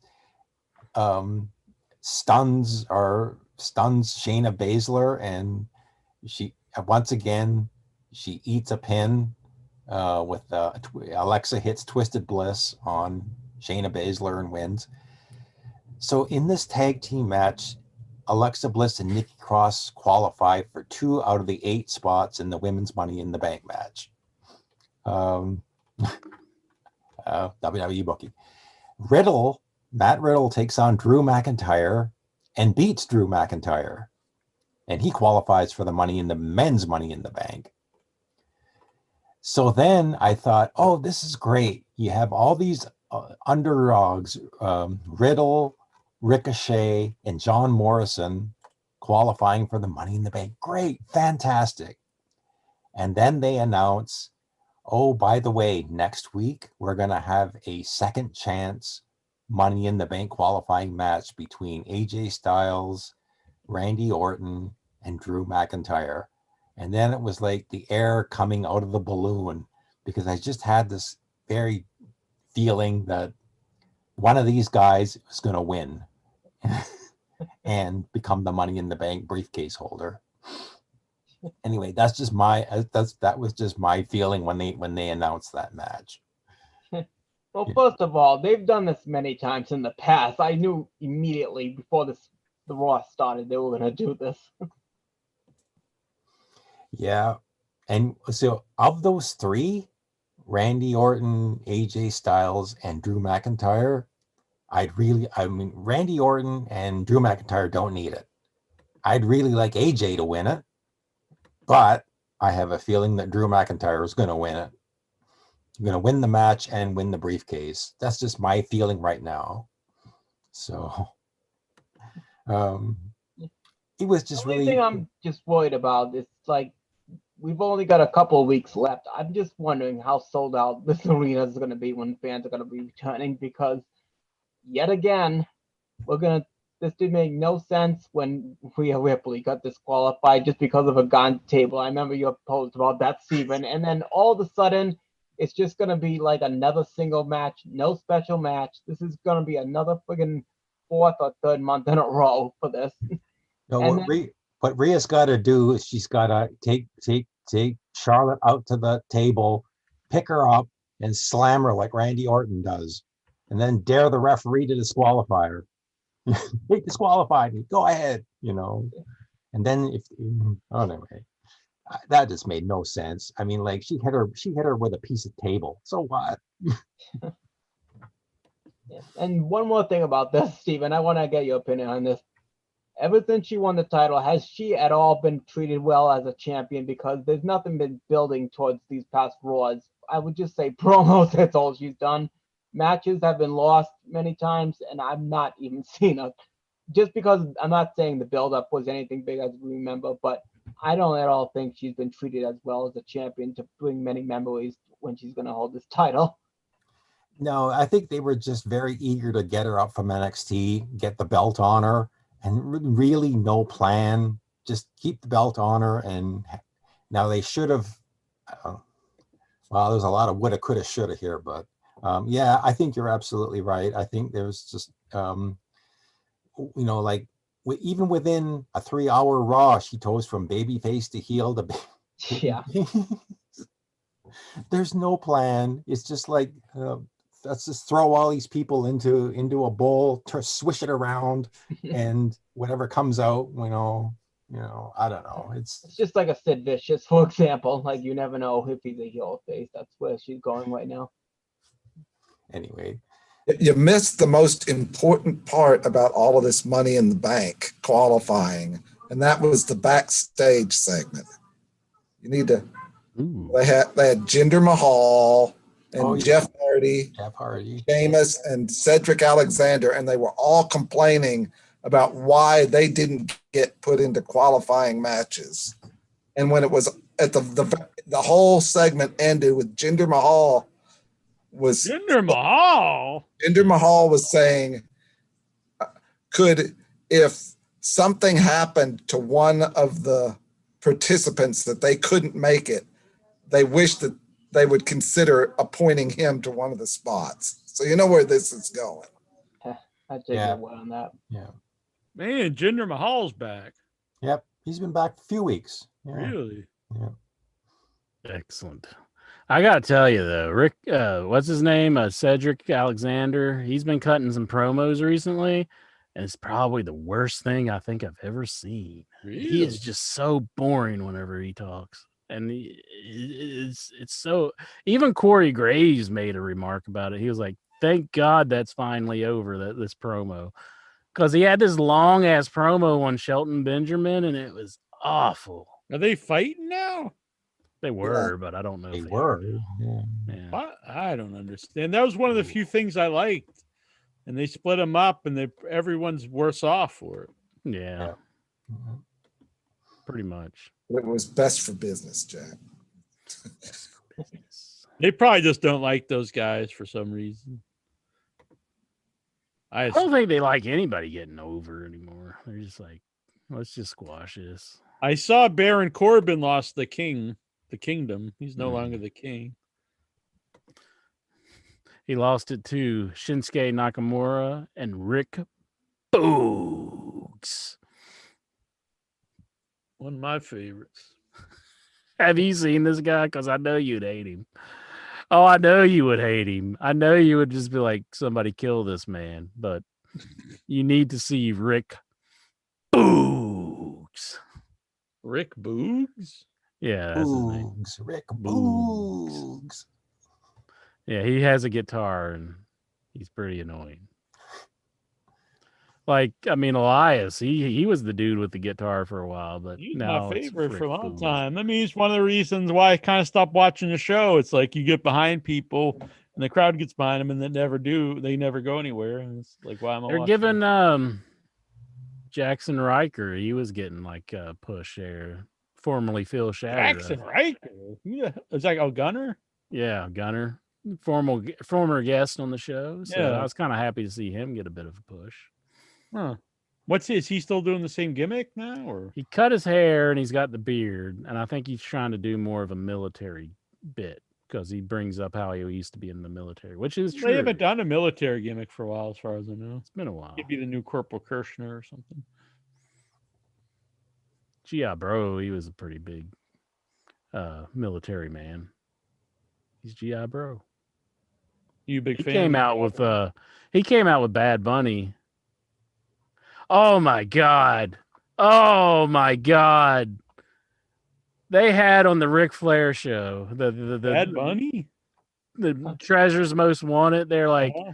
Bad Bunny would be a good guy to find out if he has any leads on the butterfly robe.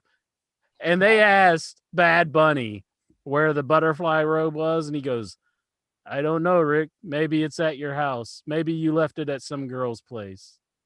I was like, why the fuck did they put Bad Bunny in the show? Just to get him on there, they thought it would be I guess because he had absolutely no input to where the fucking butterfly robe was, and they put him on the show. They're just trying to get Jonathan Jackson and Geraldine to watch. It was just like, what? Why is this man on the show? He had absolutely nothing to add to it. Just that Bad Bunny was on the show. So we got some pictures here for Lexar, some of them. Oh no. They're sending to try to encourage Lexar to have a better day. Oh, I thought you were going to show something else. No. Bam. Look at that. Damn, I remember that night. I try to forget it. Man, What Drinking- am I doing there? I drinking don't. the Coca-Cola after a long night of playing Castlevania. I Probably. can't drink Coca-Cola anymore. That's why. That's what happens to you. Oh, I forgot all. Whoa, about I don't know about that. it. Oh, that's not right. Get That's rid of not that right. right there. Oh man, the classic double turn. Lexar looks pretty mean in that. He one. does. Jeez. Uh-oh. Oh, how do you turn his head like that? My God. He's like the freaking exorcist or something. It's a- Oh wow. Why does he look so like displeased with himself? I mean, think he's he might giving me make- a big move there. Yeah, might be the placement of his face. Well, I'm always getting. Well, I'm always doing the hard spot. You two are a good bump taker. I guess so. Big boot to Lexar's face. Mm-hmm. That should make him feel good. Whoa, what the hell? What is going on there? I like President Clinton. Just kind of disgusted. Is this like a floating head? And does he have a body? He doesn't have a body, does he? Or is he the one operating the train? Oh, maybe. Is that you getting hit by the train? I think it's me as Spider-Man holding the train. I know, but is there a hidden meaning here because you're being hit by a train? Is that why they did this? I think I'm protecting everyone in the train. But you can't stop a train, Jack. I can. Oh, see now this time you reversed it, didn't you? Oh, okay. There we go. Your top of your head's missing, but Better than some of those other photos that was being shown. Am I freaking hiding right there? Is that what Hide Michael Cole. oh, hiding Oh, right. look at this one. Oh wow. Oh. I'm like, look at my Magneto. I'm like, That's my favorite one. I like this Lexar over here. He's all smiley. Probably checking his own body out in the mirror.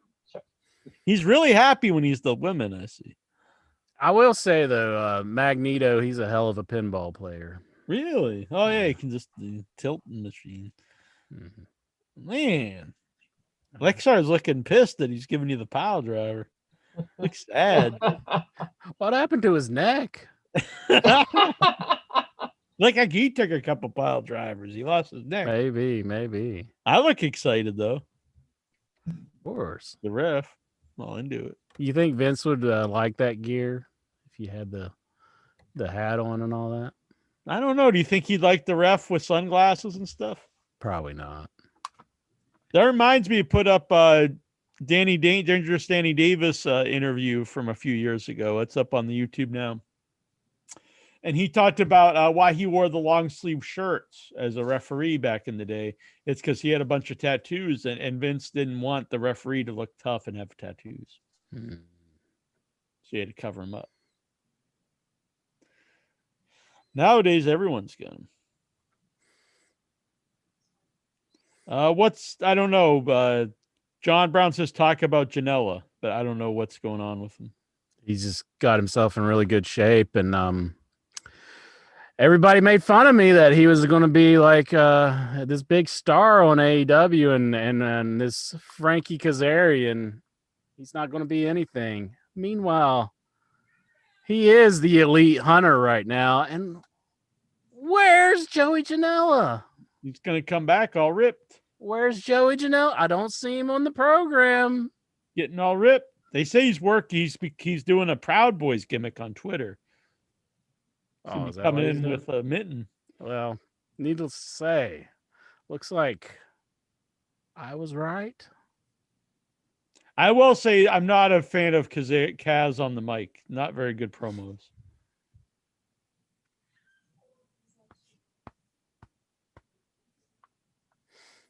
So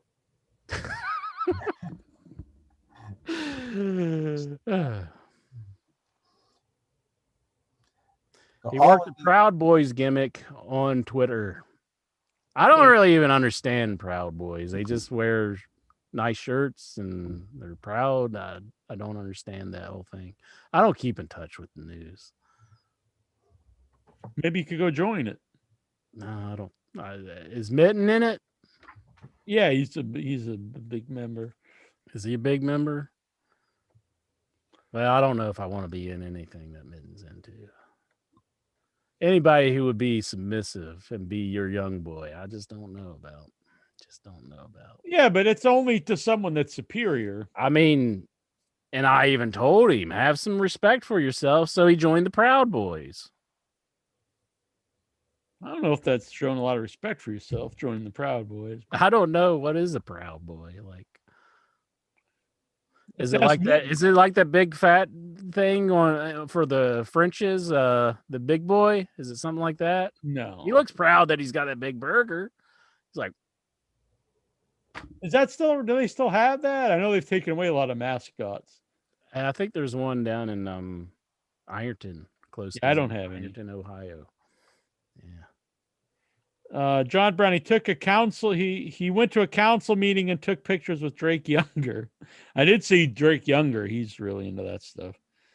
I'm just kidding about Mitten, by the way. I don't want people to get the wrong idea. Anyway, I really don't understand what they are. Like, I know some people say they're like almost like borderline white supremacists or something like that. I don't know. well, Like, it's is that what it is? it's all right, but there's they're not all white people in it though. I mean, they're all right. They're very right wing thing, but it's I mean, the leader there for a while is like a Mexican guy, or at least the figurehead, Uh-huh. a Latino guy. It was created by Gavin McGinnis, but Okay. stepped I down guess I could after just look it being, up on Google and looked figure into it out. by the FBI. Well, the FBI thinks ICP is like a gang. Right. They're just juggalos. Are you a juggalo? Would you rather be a Proud Boy or a juggalo?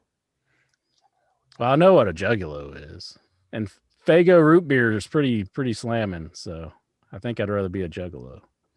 I do like the Fago root beer, and Iona. I think it's Iona Punch. It's basically Hawaiian Punch, but it's pretty good too. Now the cherry Fago, I'm not too big on. I see one of Vic's cats in the background. Yeah, it's cleaning itself. I seen it earlier. Which one's that, Vic? That's Brucey. Brucey. Hi, Brucey. Hmm. I didn't see him back there. What's the origins of his name? Okay, we found him and his twin sister when we were coming back from a soccer tournament. My oldest daughter calls it, "Oh, somebody dumped this mama cat and her kittens and I live right off the interstate. It was an exit ramp. And if somebody didn't get them, they're going to get run over." So Faith and I ran up there and we got Bruce and his sister, but we never get the mama cat. So we took them home, and the kids at the time, The Dark Knight Rises, I guess, was on TV or something. We said, let's name them Bruce and Serena. Oh, okay. Well, that's how. Now, my wife didn't like Serena, so was called Sissy when we ended up keeping her. But everybody liked Bruce, so that's where his name came from. Ah, I see. Huh. He's a great. Oh, he's gone. He's gone now. I think he's like moved over by that flannel shirt. So here was the bad boy Joey Janela on Twitter. He infiltrated a Proud Boys rally, I guess. Took a picture with Drake, the former ref from NXT that got fired. See, look, he's resorting to these tactics just to get on TV nowadays. Well, it's not on TV. He put it on his Twitter. But he's trying to get some chutzpah so he can get on some TV. Pretty funny, I think. And here's Frankie Kazarian. He doesn't even have to try. He's on TV. He's got to cut better promos. He's getting a shot here, Frankie Kazarian. This is his shot at being a star. Bad promo, I gotta say. He's very unnatural speaker. I'm not against, he was he's doing like Bible quotes, kind of like from Pulp Fiction, but there was no emotion at all. No emotion. No, I was not into it. I'm rooting for the guy. Well, you're going to be the biggest fan, and you're going to be like, "You were so right, Incher." I hope he wins me over. But this was not a good promo. Just tell me I was right. Just say you're so right, Incher. You're so right. We'll see how it goes, but you're so right, Incher. That I didn't hear it, Jack. Just say it. Say it unless something happens that you're correct on. I was correct on this. Where's Joey Janela? The show. He's not doing nothing. He's nowhere to be found. Nowhere to be found. It's on the Twitter. Well, you can find anybody. Did you see the Twitter. Promo? Did you think this was a good promo? I did not watch AEW. You're not even watching the show. I know. You're gonna be like I didn't watch last week's show. I got it on a DVD. I can watch it. I just didn't watch it last week. So what the hell you been doing? Going to watch Madman Pondo break cinder blocks. Don't be video chatting with this Eileen Cooper anymore, Incher. I've never bad times. That would be bad times. You're gonna be seeing a lot more of the Incher if you catch my drift. But it's like, what if you just didn't care and you're like, "Hey Eileen, what's up?" And then you're like, "I'm gonna release this." It's like, okay, whatever. You just be like, "Give me some more of that porn, why don't you?" It's like, you know, like you're a porn star or something. If Or- there was someone who in the Headyverse, if there was leaked video of or shots of, who would you? I know you didn't look at Lexar and you didn't look at Hulk Hogan, right? Obviously a big member of the Headyverse, but who would pique your interest to like check it out? Would you like, if there was pictures of Steven out, would you like be curious? No, I wouldn't want to see pictures. Song Steve. Man, No. Jackie Jones. No. Toast Hogan. I wonder if there's any butter in the picture. Butter. Get the butter. It's like the Last Tango in Paris. Mm-hmm. Very old reference.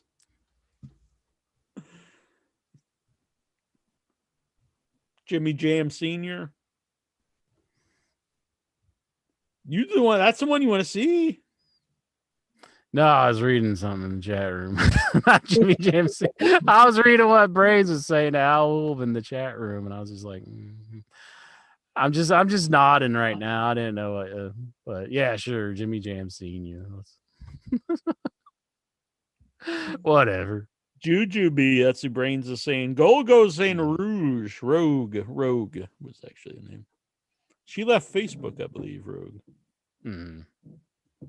Mrs. Big Red Machine, she's got sure kid. I remember when she was on the show back in the day, you know, she didn't have any kids. She's a single woman. Now she's married. Her kids, like, I think, going to college, graduating high school. It was like, what the hell?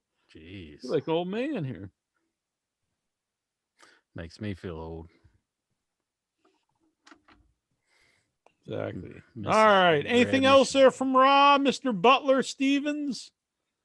Well, I guess and you've already gone over the main event of the show, which was their own Hell in a Cell match, Bobby Lashley versus Xavier Woods. So I guess Bobby's next challenger is going to be Kofi. I guess they were following up on Kofi beating Bobby weeks and weeks ago, which they completely forgot about and just brought it back up again. So I expect Kofi to lose. Bobby's going to take this one, hopefully, you know, no problem. But and that was Monday Night Raw. Went off the air with Bobby Lashley. I think he slammed Xavier Woods' face against the cage right in front of Kofi and had him in that full Nelson again. But that's your I guess that's going to be the Money in the Bank Raw title match.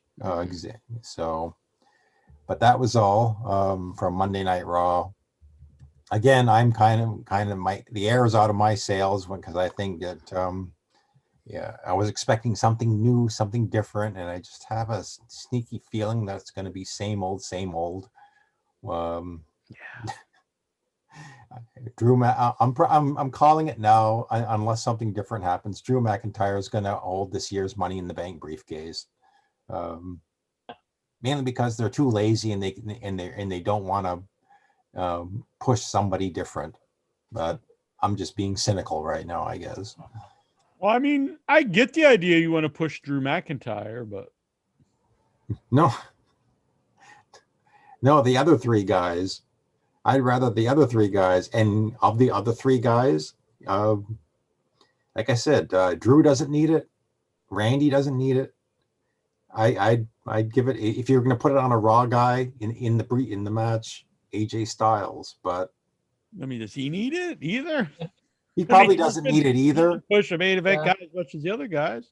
You know. What exactly is even the point, Stephen? This is gonna be another year, huh? So I was like, we're gonna have once I again hate another the Money in the public- Bank. I'm just gonna say it. The match is fun and stuff, but the Money in the Bank thing, I don't know how it's run its course. The guy walking around with a briefcase forever, and then he turns it in and just runs in. And I did watch NXT, the Eli Drake or LA Knight versus Cameron Grimes for the $1 million belt. I did watch that. I enjoyed So that. what did you think of Cameron Grimes on the top of the cage, and then Drake pushes over the ladder, and he Mhm. falls out of the ring, bounces off another ladder, and crashes to the floor. Yeah, it's pretty brutal. That was brutal. That was. Yeah. But so are they doing anything with Ted DiBiase? Like, is he now? I would imagine he would be part of the program if they got a new $1 million champion. Yeah, I was kind of thinking if Cameron Grimes is the new $1 million champion walking around with that belt, Well, it's LA Knight now. or LA Knight, I'm sorry, Mhm. LA Knight's the new champion, would he have Ted DiBiase as his manager? Perhaps. Does that mean he's like Well, the he turned nighttime on- of Los Angeles, or is he like a knight? Like he's got like a sword and shield? I'm not sure about that. He doesn't come out with a sword and shield, so I guess he just wants to be LA Knight. He just is the Knight, Jack. He turned on DiBiase. Oh, LA Knight did. Last week on NXT, DiBiase was presenting him the belt, and he beat the crap out of him. Wow. That he didn't need him. He wasn't needed anymore now that he's got the belt. So maybe Cameron Grimes is going to become friends with Ted DiBiase, even though they had this heated battle rivalry with one another. So that could happen. Maybe. And what do you guys, by the way, thoughts about the 5-year delay China documentary? Like, I'm not one of those guys that has those emotions, but this one really did. For what do we learn more about? I haven't seen it, but I seen it on the Vice on demand when I was looking through it the other day. But I seen the preview for it. Is what I'm saying. But did you enjoy it or? Yeah, I'm not one of those guys that has little emotions, but this one really hurt. Like when we learned before her last time was getting how bad she needed help and everything. Like this is like close to Owen Hart's last year when we learned more about his story, about the hook and everything. This one really did. But I'm telling you, this actually did show a lot more of how bad these producers wanted to film this thing more than giving her help when her last day was up. I have to be honest. I've never been a fan of China, but after watching that, I really felt bad for China. Yeah, people always really took advantage of her. It was really sad, very sad. Her whole life's very sad. Would you recommend the documentary? Oh yeah, definitely. It was great. Yeah, I just felt very bad for her. All these people were just, low lives that were around her for the last few years after she left WWE. Definitely a downward turn for her. Oh yeah. Because I mean, she left WWE and just bad stuff pretty much ensued. Mm-hmm. Yeah, it's a very, very depressing documentary. Sad. She came off, really, really well in it. Just makes you, feel bad for her, unfortunately. But it's a very well made documentary. I'd highly recommend it. But it's not a feel good documentary at all. That was it wasn't part of the Dark Side of the Ring. It was called Vice Versa, I believe. Yeah. I have to check that one out. I haven't seen it, but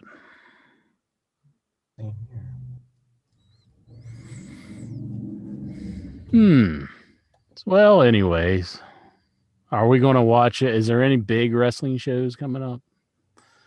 Just the AEW pay-per-view. I know it's probably in a few more months or whatever. I watch all the pay-per-views pretty much. I think Bound for Glory is about to happen. Bound for Glory, Jack. I'm not a fucking dumbass or something. What? Didn't you write a song about Bound for Glory? This here is my story. Bound for Glory. These matches might get gory. Bound for Glory.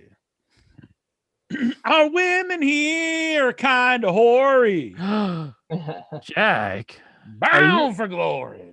Yeah, that sounds like he's slut shaming. Somebody call up Mick Foley. Shout out to William Morey. Bound for Glory. I think after we seen Nick Foley's daughter over the last few years, we understand why he really takes that stance. Stand up for his daughter. I understand. The Funk Brothers, Terry and Dory. They were bound for glory. Were they ever on a Bound for Glory? This here. I don't is know if your glory. I don't know if your song's factually correct there, Jack. They were bound for glory, is what I'm saying. Oh, okay. I guess I can't argue with But that. this here is my story. I don't think it is your story. Because I'm bound for glory. Yeah. Bound for Glory, everybody. Good team. Dedicating that one to GoGo 13. Who says Hopefully. he wants to see Wacko Bob in nude pics. Oh my. Hopefully Bound for Glory has a crowd.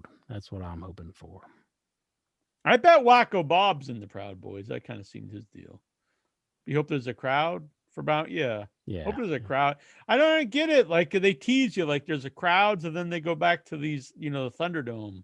Yeah. Why that's isn't there bad just a move. crowd or no crowd? Why can some shows have crowds and other shows don't? Well, I guess they're going to start filming some shows with crowds, so they're going to start touring again. So When I see the crowd, it really adds so much to the wrestling. I don't want to see these Mhm. crowdless shows. Yeah, enough of that. All right, we're going to the questions here. Anyone else have anything to comment about the week before we go to the questions? So what did you think of the MMA fight between Jake Hager and I wasn't as down on it as a lot of people. I actually thought the intro to it was really cool and it looked cool. But their strikes were really brutal. Like Was it- brutal, not in a good way, brutal in a bad way. Was it But bad work? It wasn't any worse than I expected it to be. So it was a worked MMA fight? Yeah. Oh, okay. I wouldn't put Wardlow in that and have him lose because I think Wardlow's a big star in the making. Mm-hmm. And I understand not having Jack Hager lose because he is an MMA guy. I just wouldn't have done the match Yeah. or put Hager against someone else. Because Wardlow should not be losing. Almost like, a tap out. I mean, your monster guy should never lose that way. They should Yeah. never tap out. well, Unless it's yeah, like a he big had match or something. he had a lot of the early offense. Well, I understand that, but And people are Hager going to only remember the came end in of the match, and yeah. this Yeah. is It kind of gives away a match at times. Like if somebody always has like a lot Oh, yeah. of offense, you go, well, they're losing. yeah. I mean, I wouldn't have done. I don't even. I like Hager finding the group, but he's not. He's never going to be a star or anything. You have way more potential in Wardlow. Yeah. Now, I don't know about you guys, but when I'm watching MMA, I've never seen any legit MMA fighters do a Superman punch off the cage. Yeah, that Pretty stuff awesome, doesn't dude. bother me though, because I know it's still wrestling. So. Then I had to realize exactly this is wrestling, and this is wrestling in an MMA fight in wrestling. And anyway, that kind of took me out of it when Wardlow started doing wrestling I mean, moves. I knew it was wrestling anyway, so I mean that stuff doesn't bother me. But I just thought the punches, they're like elbow strikes and stuff, looked really bad. That's what took it out of me out of it. Doing wrestling moves and then that's actually kind of funny to me. So that I have seen wrestling moves in MMA, especially when Pride was around. Thoughts on Flash Funk from Tyler Stevens. A huge fan of Too Cold Scorpio. I was not a big fan of the Flash Funk character. Mm-hmm. I wish he would have done better in WWE because I was like the guy. Never really. I mean, he was in WCW for a while. Never had a big run, anywhere really. Yeah. John Barker. Why haven't the two gay icons of In Your Head, Jack and Incher march in a Pride parade in front all to see? I've been to Pride in Boston. That's where I got this flag. Mm-hmm. Mm-hmm. I know for a fact neither Incher and I are. We're both pro gay rights. Everyone's Oh yeah. Yeah. What would you wear? I actually have a Pride shirt I bought in Boston a couple years ago. It's too big for me now, though. Mm-hmm. I'd probably wear the Ric Flair butterfly robe. There you go. Just so I could strut for. I would have loved to have that and just be like, look at this, Conrad. Check me out, Podfather. Nothing on underneath like Ric Flair. Yeah, just your boots. Just my boots. I could play my pinballs in it too. Oh, I was thinking like pocket pinball. Now, how good would that be? You're just going away at the pinball machine. You got the high score, and you just let out a woo with your Ric Flair. You got your own balls bouncing around. Just would It's Raining Men be the unofficial theme of In Your Head? When I hosted, it was the second Men Behind the Mask panel. Not Men Behind the Mask, Scream Queens panel, and Mark Patton was part of that. I picked It's Raining Men to be his theme when he came out. I think it was It's Raining Men. Well, what was his response? He thought it was very funny. Oh, okay. Should Big Show start crying during the weigh-ins on AEW? It probably would have been a better segment than the last time. Oh my God. That weigh-in was awful. Jack, I know you mentioned how big of a pain it is to get guests on now. Have you looked into AEW for possible interviews? I've not actually. I could probably get some people on the show. I should try to get some. I know I can get some older guests on the show, which I like anyway. The only issue with that is a lot of them don't know how to use Zoom. Mm-hmm. The workaround is, we'll be on Zoom and they'll be on phone call, but I'll try to get some guests on. People want some guests on. The problem is, then they say that, then I get guests, and then half the people listening to the show hate the guests. It's a no-win situation. The show. What do you guys say? Guests? No guests? Come on, Vic. I mean, people aren't really into it if we get guests. I don't know what's the point. It's just a lot of work. Can't write recaps without guests. So. That's true. Oh. Federal Express, it's your Jackie Jones guest. Mm-hmm.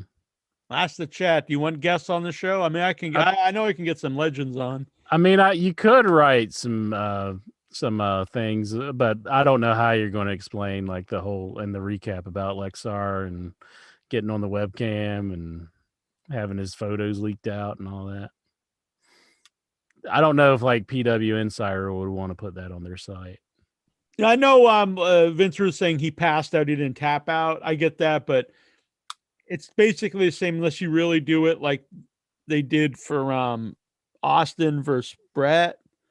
That would work, but you can't do it all the time. But the way they do it, usually it's just like it's basically what I would call a tap out. Yeah. Nikhil Callahan. You gotta get ready, we're having him early though tonight. Usually we ask like 50 questions, then get to Nikhil. Nikhil sent him in early. He's an early sender, eh?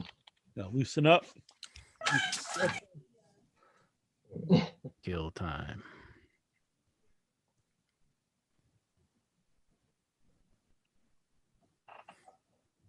All right, here we go. Thoughts on Karrion Kross and Bronson Reed having dark WWE main event matches this week?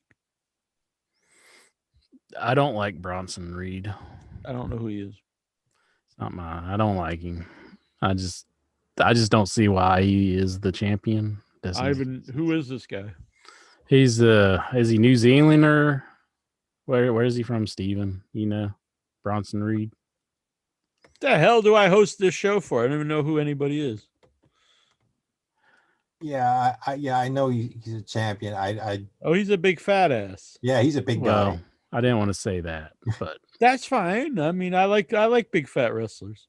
I don't see what they're really seeing in this guy. He hasn't shown me any charisma, and I don't think he's anything special. I mean, like Samoa Joe, you would watch Samoa Joe matches and you could understand why he was something. But like, I found out why they're pushing him. Why are they pushing him? They're trying to get Juju B back into wrestling. Look Mhm. at his tights. Okay, what's on the tights? Thick Daddy. Everyone knows Juju B. I don't say size queen. She's into the thick daddies. Mm-hmm. Even spelt that way. THICC. They are true. going after Juju B, the queen of the bees of the Headyverse. They're really pushing because they made him the champion of NXT. They are going after the Juju B. She's digging the thick daddies, isn't she? Bronson Reed and That's why Juju she B. doesn't call anymore, because we're not thick enough for her anymore. Bad times. Thoughts on there being 4 Hell in a Cell matches across 3 shows? Just overkill. Yeah, it sounds pretty bad. I haven't watched it, but That red cell does look like a toy. Yeah. Incher it's probably not blue though. Yeah. If your parents thought it was red Incher, would they think you sold your soul to Satan? Oh, you're demonic. What's the matter with you? Yeah. Oh, and by the way, what you hell in a cell? What were you saying, Songman? Sorry. what are your initial thoughts with Eva Marie back? I didn't see it, but I've never cared about Eva Marie. And look, I'm going to say this if people say, "Oh, you'd bang her," blah blah. And no way am I saying she's bad looking at all. She's a trip, but I also don't think she's like drop dead gorgeous. I just think she's kind of Actually, I'll second that. And she was unimpressive in that tag team match. Nothing really. I knew right from the start.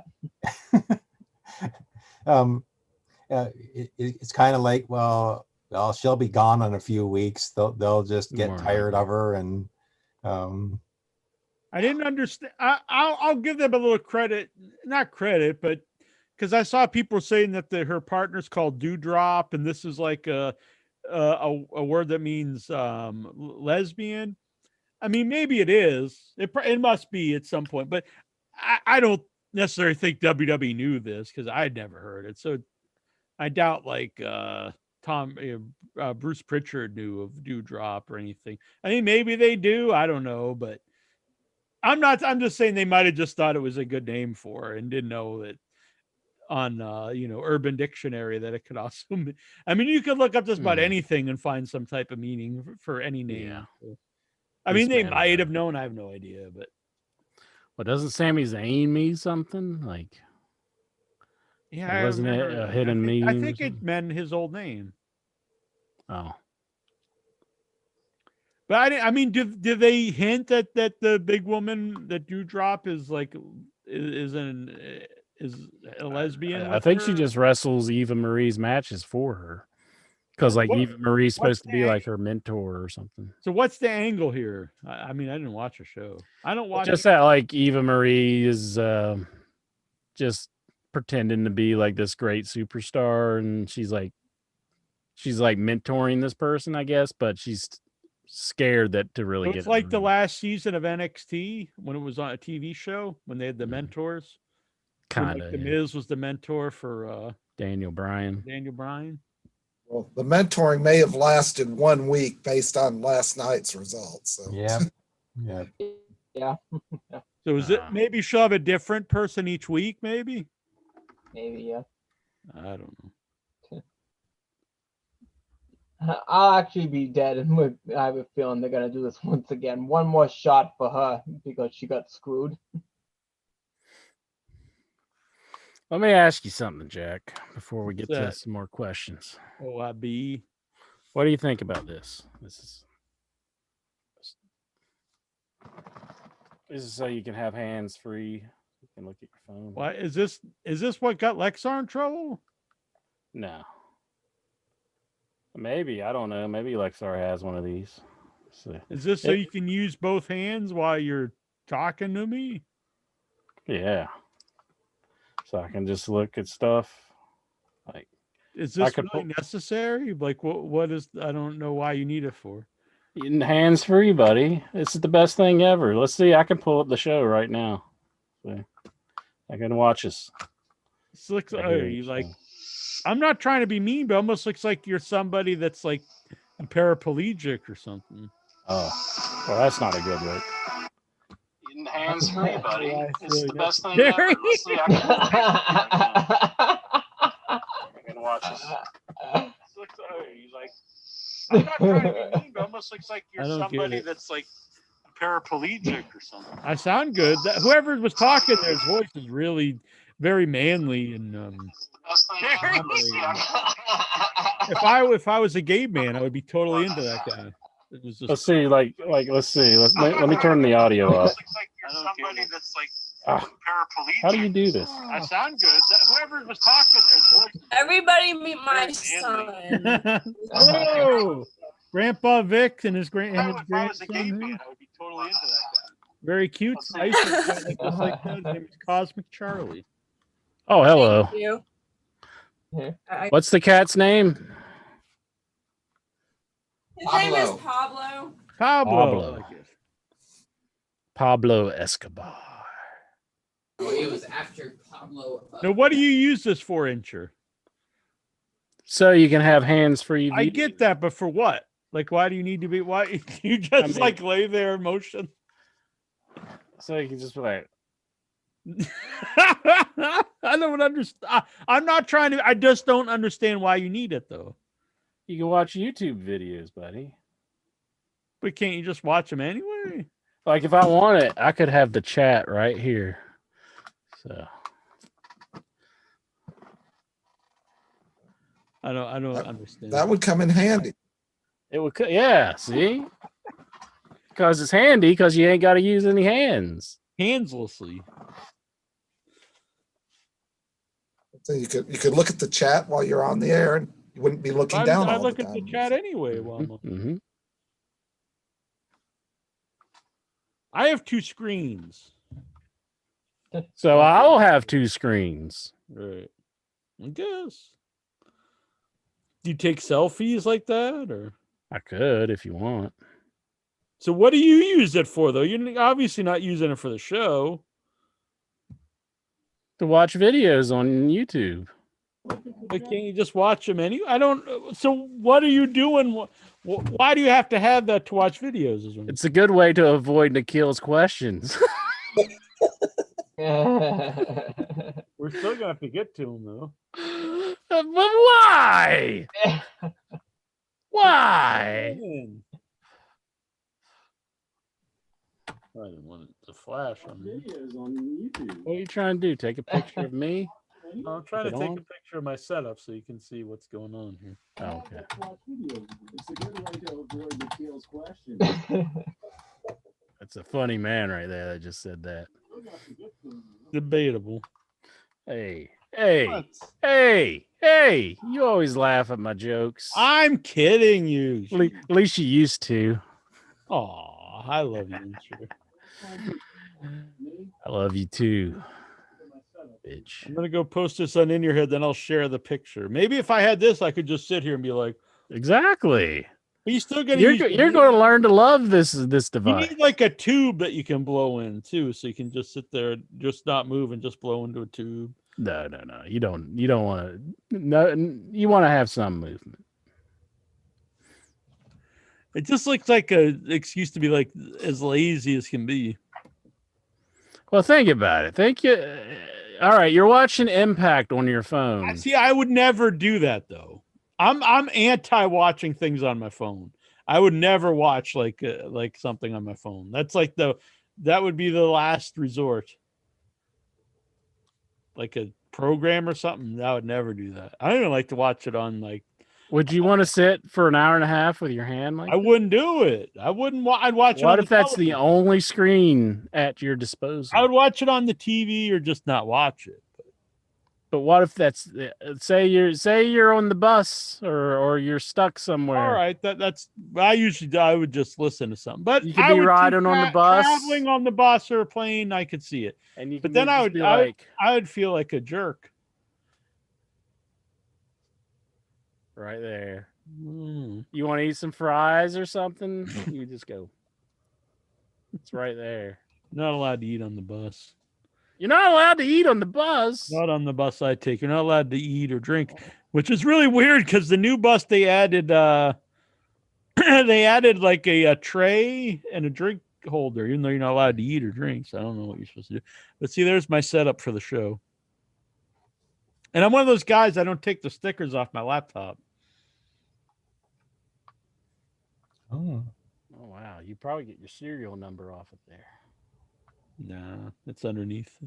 See, what do you think? It's pretty good setup.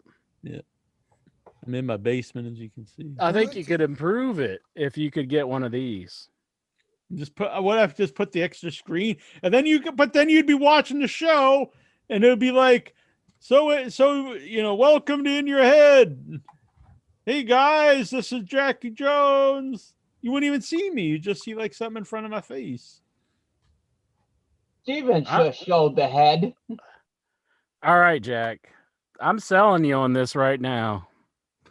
Imagine taking a walk, going down the train tracks just like this. You're yelling at me about the train tracks. I'm selling you on this product. You're walking on the train tracks and you've got something to watch right. There's no. You got to watch where you're going. You can't I'd fall in potholes and get run over by cars and shit. See, you're trying to make your own right now. Be careful. Totally. You're going to break your phone. See, look at him. How much pressure? I'm scared you're going to break your screen. This is made for the phone. It is? Yeah. Oh, it isn't? Yes, it is. Oh, I have the wrong end. This is. Yeah, I don't think that end was made for the phone. This one's made for the phone. They're not going to like squeeze your phone as hard as possible for hours. Boom. But what? So people tune in, and we'll just be sitting here we're like androids or something. Like we're in the Matrix. We're like stuck in chairs, and we're just like, we're in like a virtual reality or something. Uh-huh. That's a good question from Nikhil. Next. This is what you want me to be doing during the show. Look, I made my own. Look, mine works the same. Yeah, it does kind of work just like it, don't it? What do you think? Do you guys What do you think, Looks Eddie? like Darth Vader. Welcome in your head. All right, let's do the intro. All right. All right. All right. We're back once again here at In Your Head Wrestling Radio on the internet icon, the pride of the Pilgrims, handsome Jackie Jones, along with my right-hand man, my audio soulmate, and the enforcer of the Headyverse. 1-inch biceps, the power goat. Bah! It's kind of like the new Wilson, like from Home Improvement, because your face is covered. Yeah, I'm not loving it. Fuck this. What?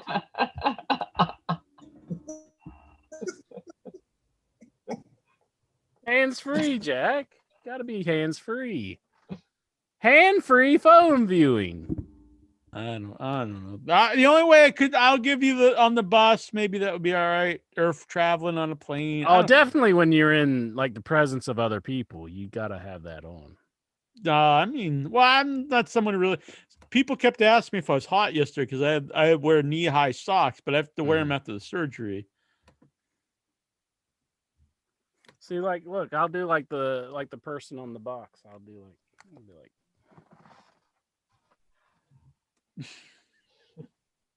Do you ever just put on porn? You're like watching hardcore porn on there? It could be done. It could be done with this. Yeah. Where do you watch it? Are you watching it like when you're riding your bike? Sometimes, yeah. No, I don't use it on the bike. I guess it would work though if you had like a GPS on there. Like if you wanted like directions to go somewhere on the bike, you know? Right. Yeah. I could put like if I have notes when we have a guest, I normally put like a notepad, Mm-hmm. the virtual ones, not like written, but on the computer. Yeah. I could write them out, put on this, and then during the show just be like, so what do you think about that? Oh, definitely. When you're doing the show, yeah, Yeah. be good times. All right. Depends on the guest. See, even our hardcore fans, they don't want guests on the show. Why am I going to book them? Even Goga 13 don't want guests on. It's just going to be a hassle. No one likes it. They'll just bitch about it after, like they always do.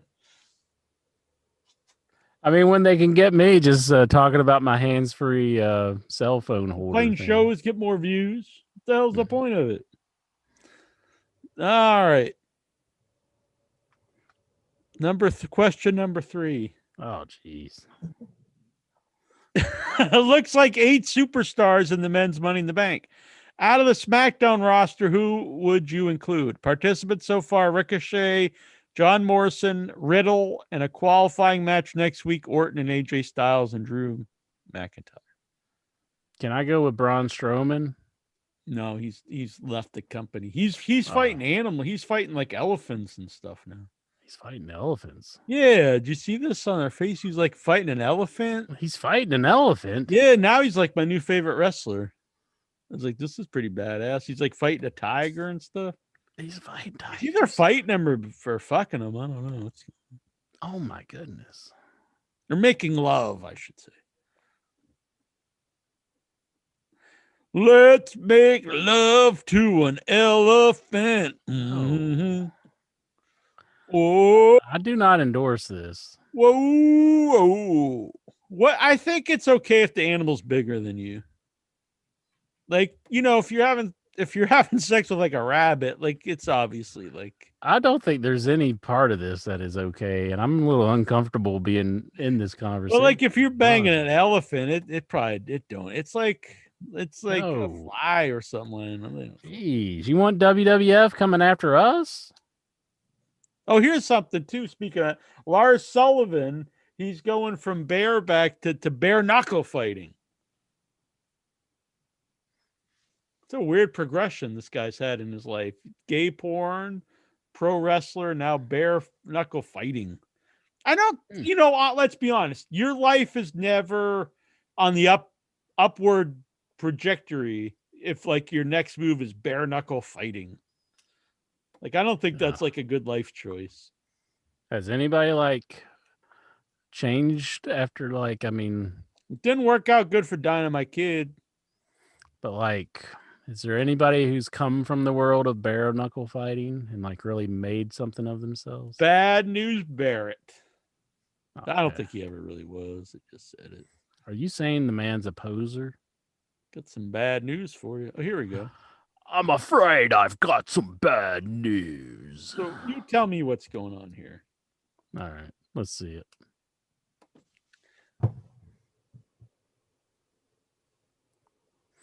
He's helping the tiger swim, I guess. Bathing it? Big tiger. Pretty sweet. Pretty awesome, though, I think. Don't you think? That's pretty sweet. This one's Pretty wild. sweet. I don't know what the hell's going on here. Now that looks sexual. I didn't even notice there's just a guy over there with his head popping out. He's next, I guess. Man, he's got the Lucky Pierre spot. Some big tusks on that. Yeah. Big trunk. Never have I felt so helpless in my life, but so safe at the same time. Miss Bubbles is the most beautiful and gentle 9,000-pound lady. She's such an amazing mammal and made me feel like a child. I literally teared up doing this. A once-in-a-lifetime experience doesn't even begin to describe how amazing this was. She is Dockental, I don't know, oldest daughter at almost 40 years old, and it's so beautiful to see the bond between them. I can't thank him enough for allowing me this opportunity to share with my friends and now share with all of you. I actually, I think he's become more likable to me with these. I like these. It's pretty cool. It'll be awesome if he like rode an elephant to the ring or something. You could join you can join the Jurassic Express. Although I don't think Luchasaurus would like that because he's no longer the big man in the group. Is he bigger than Luchasaurus? Would he be Yeah, he's bigger? a lot I'd say he would bigger. be. I used to like him when it first started, the Luchasaurus, but I was ahead of the curve on this, talking about the knee slapping. Then it became a thing everyone talked about, but he just became a guy that's all he ever did was knee slap, and it really got on my nerves. Mm-hmm. I don't hate him, but Jungle Boy has potential. I'm with Cornette on that too, and Jim Ross. I would drop the Jungle Boy name. Jungle Jack Perry's a good name, but I think he's talented. I like him. I like the whole group. It's fun. He's cut back on the leg slapping though. Who should win the Money in the Bank match? Give it to Ricochet. Whoever has the less money in the bank, I mean, I would want them to win.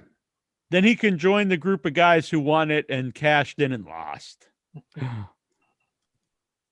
I would find it much better for a contract brought back in the bank than after the fire. That would be interesting if they did Money in the Bank and the winner gets, so it's all fired guys and whoever gets it gets their contract back with WWE. Impact did that. Impact. Yeah, I knew you that. would say that. Oh, I didn't know that. Feast or fire. Make it interesting. How about a reverse Money? Want to make in it the Bank? interesting, like Jimmy. Jimmy Uso? Oh, I'm a Uso, big yeah. fan of Uso, Jimmy Uso. That would be good. Yeah, Cash if it it in was on somebody it. from SmackDown, that would be the number one guy, Jimmy Uso. I like that. I like that. Does Andrade fit with Vicky Guerrero? I'm not really into it. I gave it a shot. I'm not into it so far. I like Andrade. I think he's got a lot of potential to be a big star. I'm not against him not being a great talker. Hmm. I do think you need a voice with him. I don't think I actually like Vicky Guerrero too. Don't get me wrong. She gets a lot of heat, but I don't think they're a good fit. She's almost more comedic in a way, but I don't think I think you need more of a serious person with Andrade. Bring his old manager in. She's great with him. If she's not, going back to WWE. I don't think she's going back though, is she? There was rumors she was, but she's not. I would try to get her. I think that they were really what worked well together. I think he was his hottest, when they were a package in NXT. They just let go over Bo. He's gone. I don't know. Yeah, bring her in if you can. I would do that. I like Vicky. I think she's good to have around. I just don't think she's a good fit with Andrade. Hangman Page keeps avoiding the Kenny Omega question on Dynamite. When will he challenge, and is he the man to beat him for the title? What's the proper build? I actually think Orange Cassidy's the guy to beat him. I would build that up once you have the crowds back.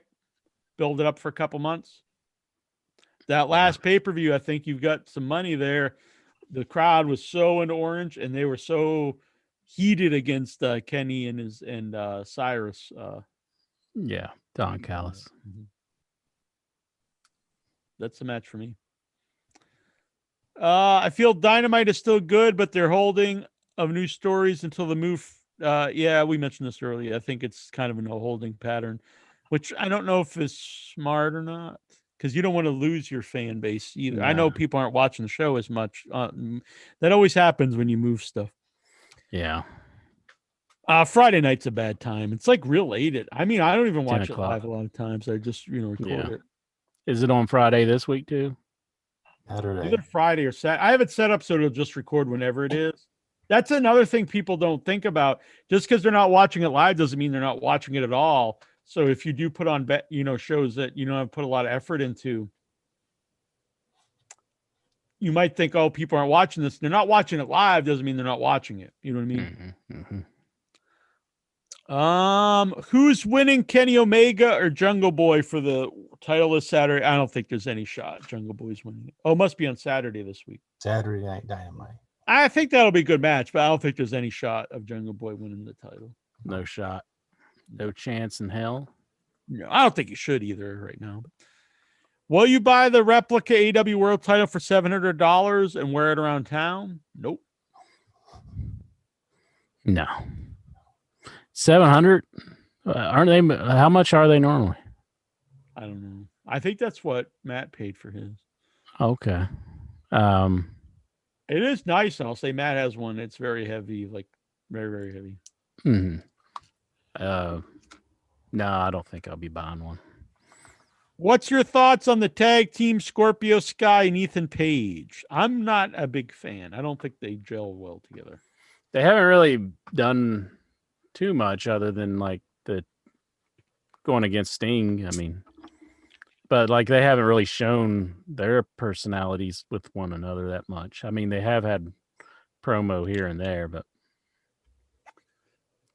probably could. I did like the pay-per-view match. I need to see more of it, probably. Who's been the MVP of AEW pandemic era? The Pinnacle, maybe. I like the Pinnacle stuff. When AEW Rampage starts in August, do you see yourself watching both Dynamite and Rampage? That's going to be on regular TV. Yeah, I'll watch both of those. Sounds good to me. I like regular TV stuff. Have you seen the Rampage logo? It reminds me of WCW's Thunder. I have not, actually. Rampage logo? Let's see it. I'll look it up. Makes me think of the old video game. Yeah. Rampage. Rampage. No, it don't look much of a logo to me if this is the logo. God, can't you just open the logo for me? Yeah, come on. Steven's falling asleep here. Wake up, boy! Bedtime. I'm going to have to tap out pretty soon. Oh, no. We want to see you fall asleep. When we're tapping out, pass out like the MMA fight. Yeah, I'm not digging it. That's the logo? Yes. Not a big fan. It could be better. Yeah. I don't hate it. I just don't think it's much. It's whatever. Not much to it, yeah. I don't really think much of it one way or the other. I don't think the logo for a show is necessarily that important unless it's like really bad looking. Edge versus Seth Rollins is planned for SummerSlam. Is that match you want to see? Nope. Edge versus Seth Rollins. It'll probably be good, but I can't really say I'm like into seeing it. At least it's a match we haven't seen before. Yeah, it is a match we haven't seen, so it might be something there. Yeah, it is better than Edge versus someone we've seen him. I mean, Edge versus Orton. Like, God, we already seen that before he even came back. Like, yeah, no more of that. No more of that. Thoughts on Don Callis being sacked by Tommy Dreamer as an executive for Impact Wrestling? Was that just an angle, I assume? I guess I haven't watched this week, but I know that they were angry with him because he fired Sami Callihan, but I guess Sami Callihan has been reinstated and they fired Don Callis. I didn't know Tommy Dreamer was doing the firing. I guess Eric Kenn's part of AEW now. I saw he posted like a promo pic, which really? I like Eric Cannon. Oh, that's great. Are you enjoying the new character of Kazarian, the Elite Hunter? We just brought this up. I'm not, but I hopefully it turns into something I like. Intra's loving it. Oh, I'm the biggest fan. Golgo says Intra uses the hands-free thingamajig gimmick there when he's driving. It'd be good for that. Golgo says Jack could get a great interview after the Goon. I would not call him the Goon if we got him on. I do think we could get a good interview out of him, honestly. Are you enjoying the new character? We did that. Do you think the WWE Fox journalist Ryan Satin is a massive WWE ass kisser? I don't know. I'll say, yeah, fuck that guy. Fuck him, Ryan Satin, the WWE ass kisser. Boom. Fucking fuck the other guy call himself the Podfather. This is the Podfather's here. Mm-hmm. We've been casting pods before we even knew what it was. Great. Which 5 people would you call up to the WWE roster from NXT? No one. It's death up there. If it's a big dude, I would call any big guys up. So Karrion Kross, he's pretty big. But it'll kill his career. I think you have a better shot if you're a big guy. Yeah, that's true. That's true. Do you think they should end the brand split? Yes. I mean, we're Yeah. beyond. Like, Yeah. good Lord, guys. Like, you're never going to take it seriously. Why? It's like they will end it, and then if a couple years after the end it, they'll start again. Back. Everybody wants the brand split. Even just the name alone is pathetic. Like, who could get excited about something called the brand split? You got excited the Monday Night Wars. There is a fucking war here. Banana split. I'm excited. Brand split. No. I like the banana split. Could go for one right now. I got a banana 4-incher. It'll split you wide open. This is not a very appetizing banana, that's for sure. That's what we said last time. When you're whipping up all the cream. Maybe Vince. Forget it. I won't even say it. You can be hands free. I was gonna say maybe Vic would want to try, but I didn't want to do it to him. I was like, I don't want to do that. Thank you.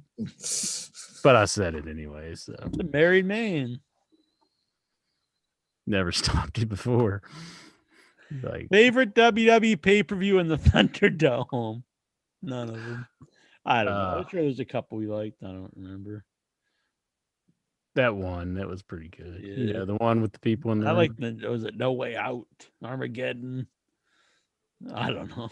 Was the Sami Zayn, Jeff Hardy, and Oh yeah, you were that was- flipping your lid over that one. you liked it too. Don't even I just know, say but it. you were like blowing your load all over the place. I don't recall that. You were pretty excited, throwing babies in the air, shooting the rifles. Sami Zayn. Oh. Fuck, marry, kiss. Is that different? So we're not killing anybody, I guess. He's the nicer way, I guess. Or does he mean fuck, marry, kill? I don't know. Bruce Pritchard, Jim Cornette, and Brian Last. I could care all less about Brian Last, so you can kill that guy. I'll marry Jim Cornette, and I guess I'm fucking Bruce Pritchard. I was gonna say F Cornette, just because I think he wouldn't like that very much. That's true. It's like the ultimate troll. Like preferably if he was like stuck in the window of the Dairy Queen, and like he just came up and just. I was informed that's like a video series now. It's like I know. your stepmom's like stuck, and you just start. Yeah. Weird. Which if your stepmom's stuck, that would still be considered rape. So you don't want to do that.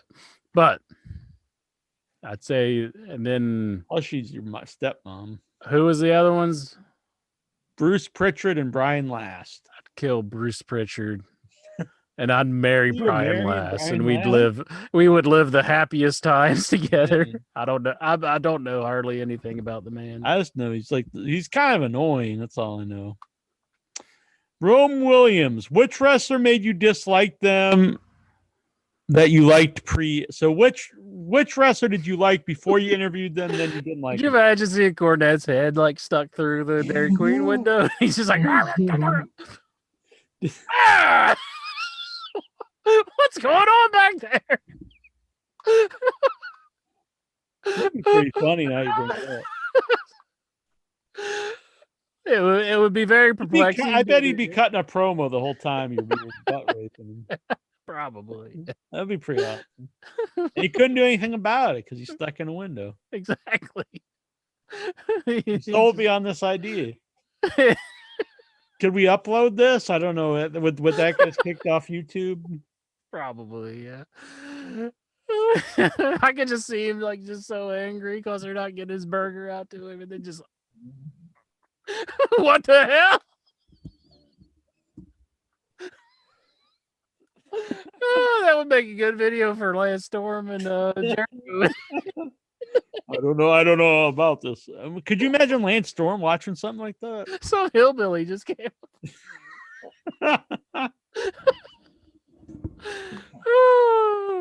Well, I found it pretty amusing. I like it. Yeah. Rome Williams, which wrestler made you dislike them that you liked them before we interviewed them? Made us dislike them during the interview. Right. So we liked them going in after the interview. We're like, I kind of hate to say it, but I think Colt Cabana maybe. I was thinking that would probably be one for you. I don't hate him. Like, I still like him, but I did think like the interview that he gave us was pretty like just blowing us off. Basically, it's just like, what do you mean wrestling like at McDonald's or working at McDonald's? Yes, for me, it would be Johnny Webb. White trash Johnny Webb. Probably couldn't even call him that anymore. That interview probably get flagged now that I think about it. Probably. It's a hate speech. What were you saying? Wasn't Vampiro one of them that had an argument? Vampiro? Yeah. I like the Vampiro. I did it just recently, late last year. Vampiro interview went really well. But the first time we had him on, I mean, it was kind of had him on. It was kind of a kayfabe deal. It was him and Chaos where they fought each other. Yeah, I was just gonna say that. I remember the argument.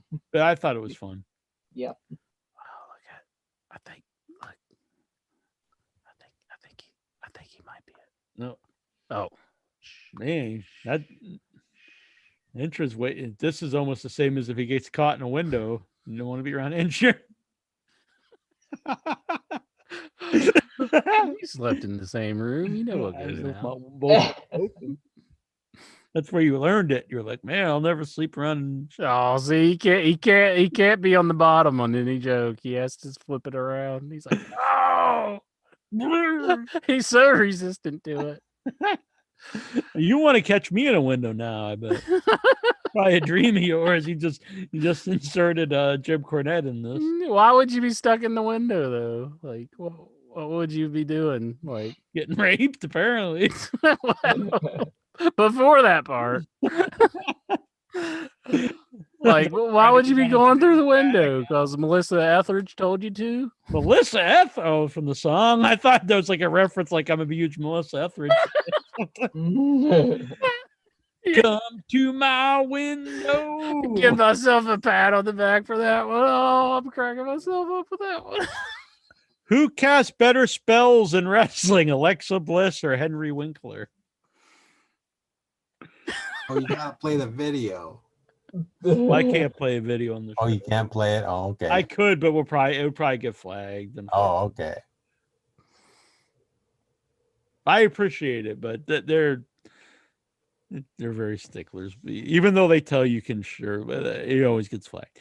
Tyler Stevens, can Vic Schiavone dye his hair black and dress up like the Fonz? Hey, give us one, Vic. I could see that actually. No, I can't dye my hair. Sorry. No, that's fine. But I could see you looking like the Fonz, actually, if you did that. Dobbs Dean Maya, what's Intra doing to celebrate Pride Month? Raping Jim Cornette up the wazoo, I guess that's apparently. one of the things, yeah.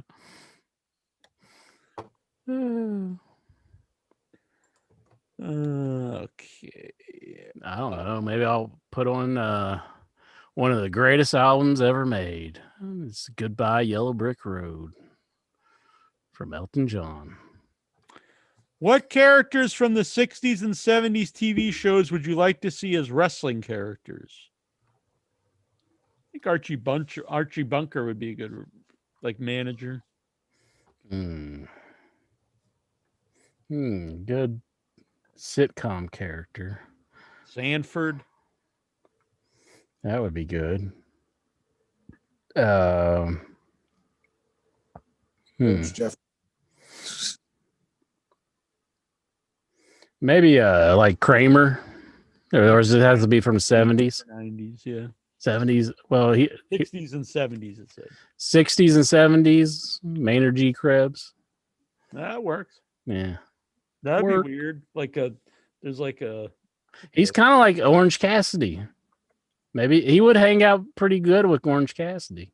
He'd make a good companion there. Gilligan. Gilligan, I'm hey, surprised little you didn't say buddy. that. That's your go-to. A late 70s Bill Cosby. Who? A late 70s Bill Cosby. I don't think we Yeah, can do about that one. Yeah, if it was Like, just that the kinda fits in character. with Fincher's earlier thing.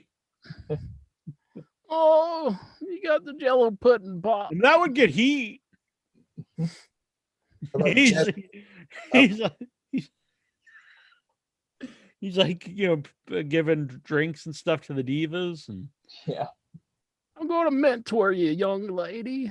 Just come over here and take some of this drink. If you get the sensation that somebody's been sucking on your toes, don't worry about it. top 5 little person wrestlers. He means midgets. I think it's fine to call midgets in wrestling because they call it midget wrestling. Oh, we're getting canceled now. I was always a big fan of Lord Littlebrook. Probably my favorite. I like Little Beaver. Was that Hey his- now. Oh, you meant the wrestler. Yeah, yeah. Cowboy Lang. Little Tokyo. Little Boogeyman. Hornswoggle gave us. Oh, a- you got Hornswoggle, Swag yeah. up there, yeah. Hornswoggle's retiring. I don't know if you saw Oh. that story. Oh, really? I didn't see that. No. No. Wrestled his last match. He's got back problems. Oh, that's too bad. Oh, that sucks. Really nice guy when we had him on. Met him. Puppet the Psycho Dwarf, of course. Mm-hmm. Did he pass Meatball. away? Meatball. Puppet? I don't know. I didn't hear anything if he did. Top 5 big member wrestlers. What does that mean? Wrestlers with big dicks? Yeah, I think that's what that means. So who's your top 5 big cocks of wrestling intro? Batista. That's right up your alley, Jack. I guess Scorpio, Alex Wright, Alex Wright, Colonel Rob Parker. They always talk about him. yeah, Virgil. Virgil. Who's another one? There's another one.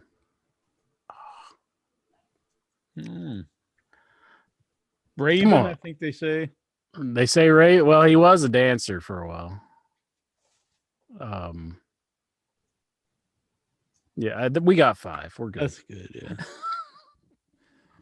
Dobbs Dean Maya. 3 inbred hillbilly cannibals are chasing you for their next meal. What do you do to survive?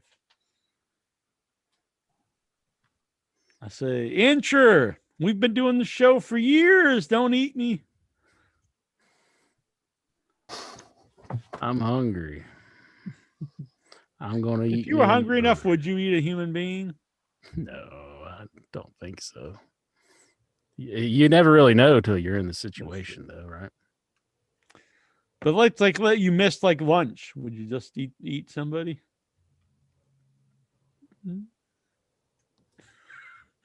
Robert Budzinski, do you poop in the woods? Sure. Laquan Vanderpool Higgins. Is Rhea Ripley your ideal dominatrix? No. Nah. Would you like to I see think not? she's. Go on, sorry. I don't feel like she would be genuine. I think she. I don't think so either. I think she's Yeah. kind of a She's just Kind of doing that. It's not her real personality because she didn't look at like that at all until like a couple years ago. Yeah, I know. Like Paige, I think is always, that was her real personality. Mhm. I'm not saying she's a dominatrix, but I think, she was being herself. Would you like to see Nyla Rose deploy the stink face as a finisher?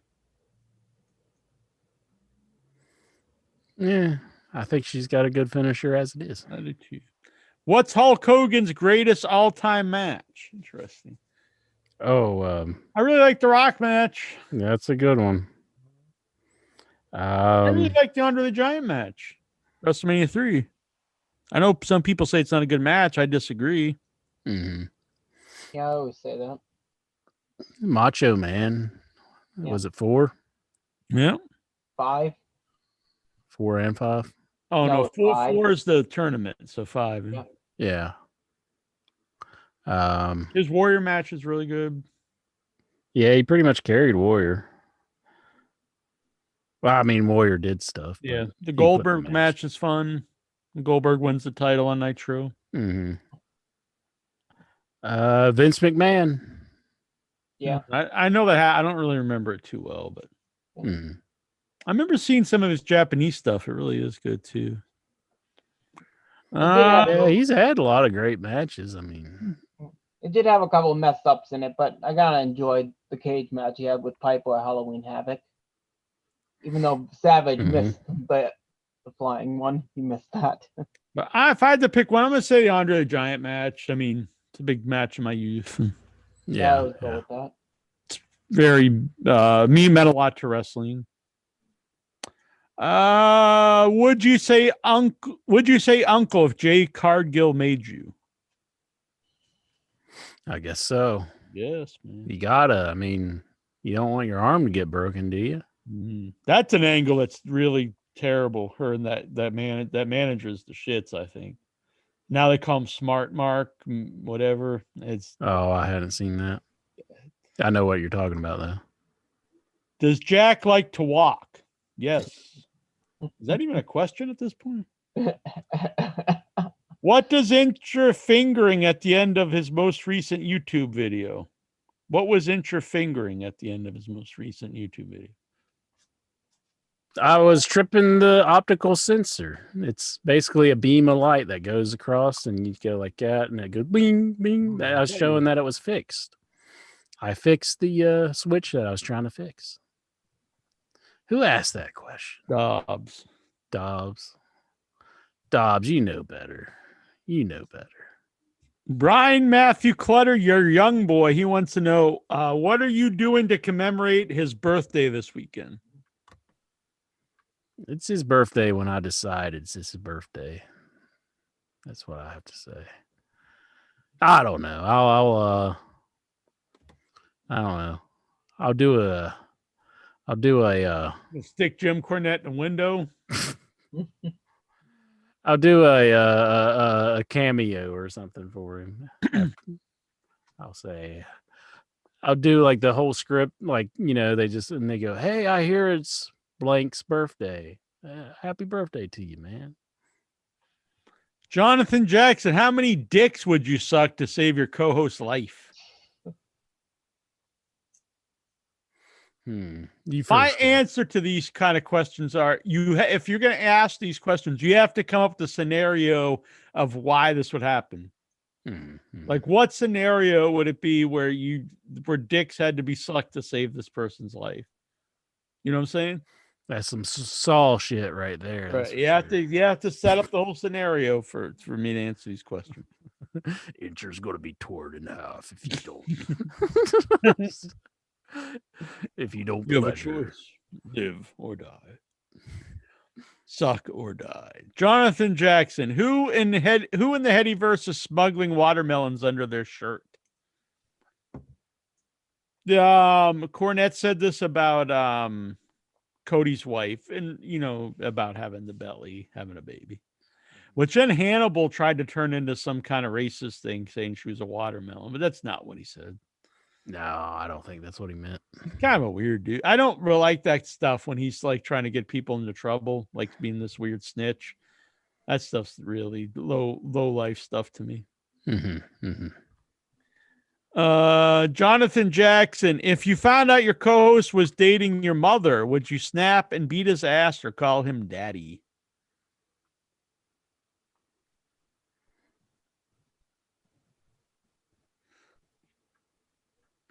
Your new daddy, boy. I don't Have to think your wait and mom's find out gonna- someday, I guess. I don't think she'd be into Jack. I think she would. I know your mom's into me. I mean, how couldn't she be? She's He always like, tells me to be nice to you. She Mhm. never be nice to him. That's right. Be nice to the Fucking hands. mom, I'm a bitch slap that little boy. Ah! Oh, Vic Schiavone, do you believe that the reason the WWE is splitting up the team of Eva Marie and Piper Niven is because of the outcry over the name introduced Piper as Dewdrop? So they're splitting them up already? Well, No. see, during the match last night, first she got mad because she was going to introduce herself as Piper, and then even Marie said her name's Dewdrop. I mean, then she's seen the look on her face. Then during the match, she was doing all the work, and then Eva Marie would tag herself in. And the last time she tagged herself in to get the pin on Naomi, and Naomi kicked out, and she tried to tag Piper back in, and Piper dropped off the ring apron and said no. And so she ended That led directly to the loss too for the team. Yeah. Thank you. Yeah. I think the biggest loser in this is probably going to be the girl, because the Dewdrop. Because are they going to use her after she's broken up from Eva Marie? Good point. They're I not think the gonna biggest losers are the viewers. Yes. I Anytime. agree, Jack. Anytime you tune into WWE program, you have lost. You've lost life. Al Wolf, did Incher go down to IKEA and eat some fried chicken and watermelon to celebrate Juneteenth? Wow. He's just trying to paint you out to be racist. Oh no, apparently IKEA under fire for fried chicken watermelon menu. IKEA. I That thought is they were pretty like messed up. an import resale furniture place. Yeah, they are. This is pretty messed up. For Juneteenth, they were on their menu, I guess, for the to honor Juneteenth, which is to commemorate ending slavery. They put on their menu fried chicken and watermelon, I guess, for the employees. That is pretty messed up. Yeah, that seems to be a deliberate Fried act. chicken, watermelon, mac and cheese, potato salad, collard greens, and candied yams. That is pretty messed up. That's either messed up or very not thinking things out very well. Yeah. Is Incher going to start using his WWE credit card to sub to Russian ASMR chicks on Patreon? I don't have a WWE. Did you see that though? Oh, you didn't watch the pay-per-view. They're advertising the WWE credit card. So is it It's just a credit card. It says, just buy a MasterCard or something, or yeah, I guess so. Discovery? You gonna get one? Nah, I don't need Would you one. feel like a loser if you went, you're buying your new arcade or whatever, and you pulled out your credit card and it's got like Roman Reigns on it? Yeah, I'd feel kind of dumb. Dobbs Dean Maya, favorite South Park character. Mine is Tally. Oh, for God's sakes, Dobbs. Even Tally himself knows he says in the very first episode. Well, he says, Tally, you're the worst character ever. And Tally goes, I know. I think that's the reason. Like he's made to be a bad character. Yeah, I can't believe it, Dobbs. He likes Tally. I hate to say it, but I think anybody who disagrees with me is just crazy. But best South Park character. No, you stick around for this, Steven. I ain't done yet. The best South Park character is Butters. Butters, yes. I mean, I know it might be cliche, but I'm going to say Cartman. Butters. South Park Bigger, Louder, and Uncut is on Amazon Prime, and I'm going to watch it probably eventually. I've seen I think it. it's I have it on hilarious. DVD. Oh, I love it. What do we watch? Should just come up if I was hands free. Exactly. I was trying. I have this. Oh, here we go. Well, gents, it's getting late and I gotta go to work tomorrow. Oh, So I must Mr. tap out Yeah, I was tonight. hoping the sound come on. You can Have a leave good now. night. Good night. See you, Steven.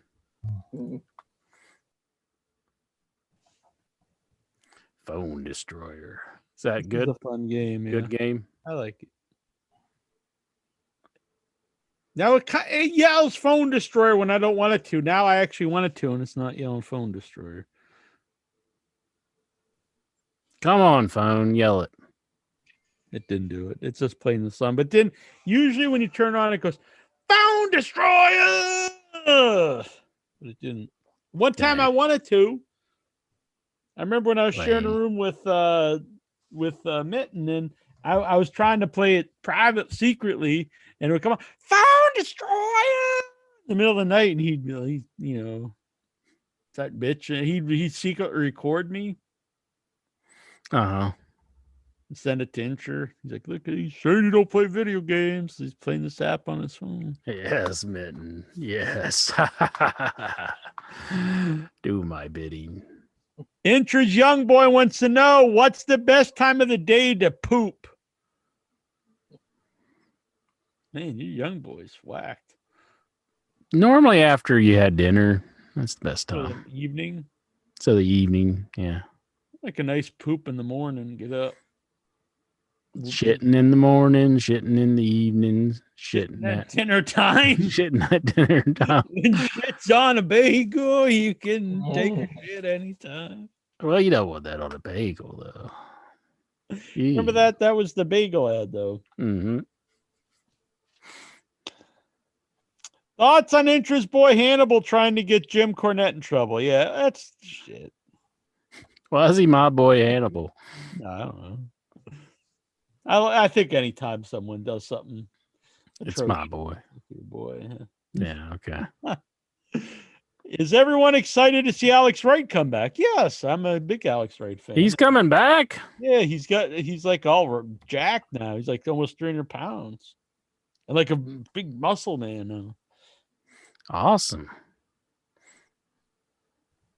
I hope AEW picks him up. Yeah, At least see a match or something. yeah, I would love to see it. Maybe we'll try to get Alex Wright back on. How do you say Das Wunderman? Das Wunderkind. I don't know. Das Wundermann. Oh. I'm part German.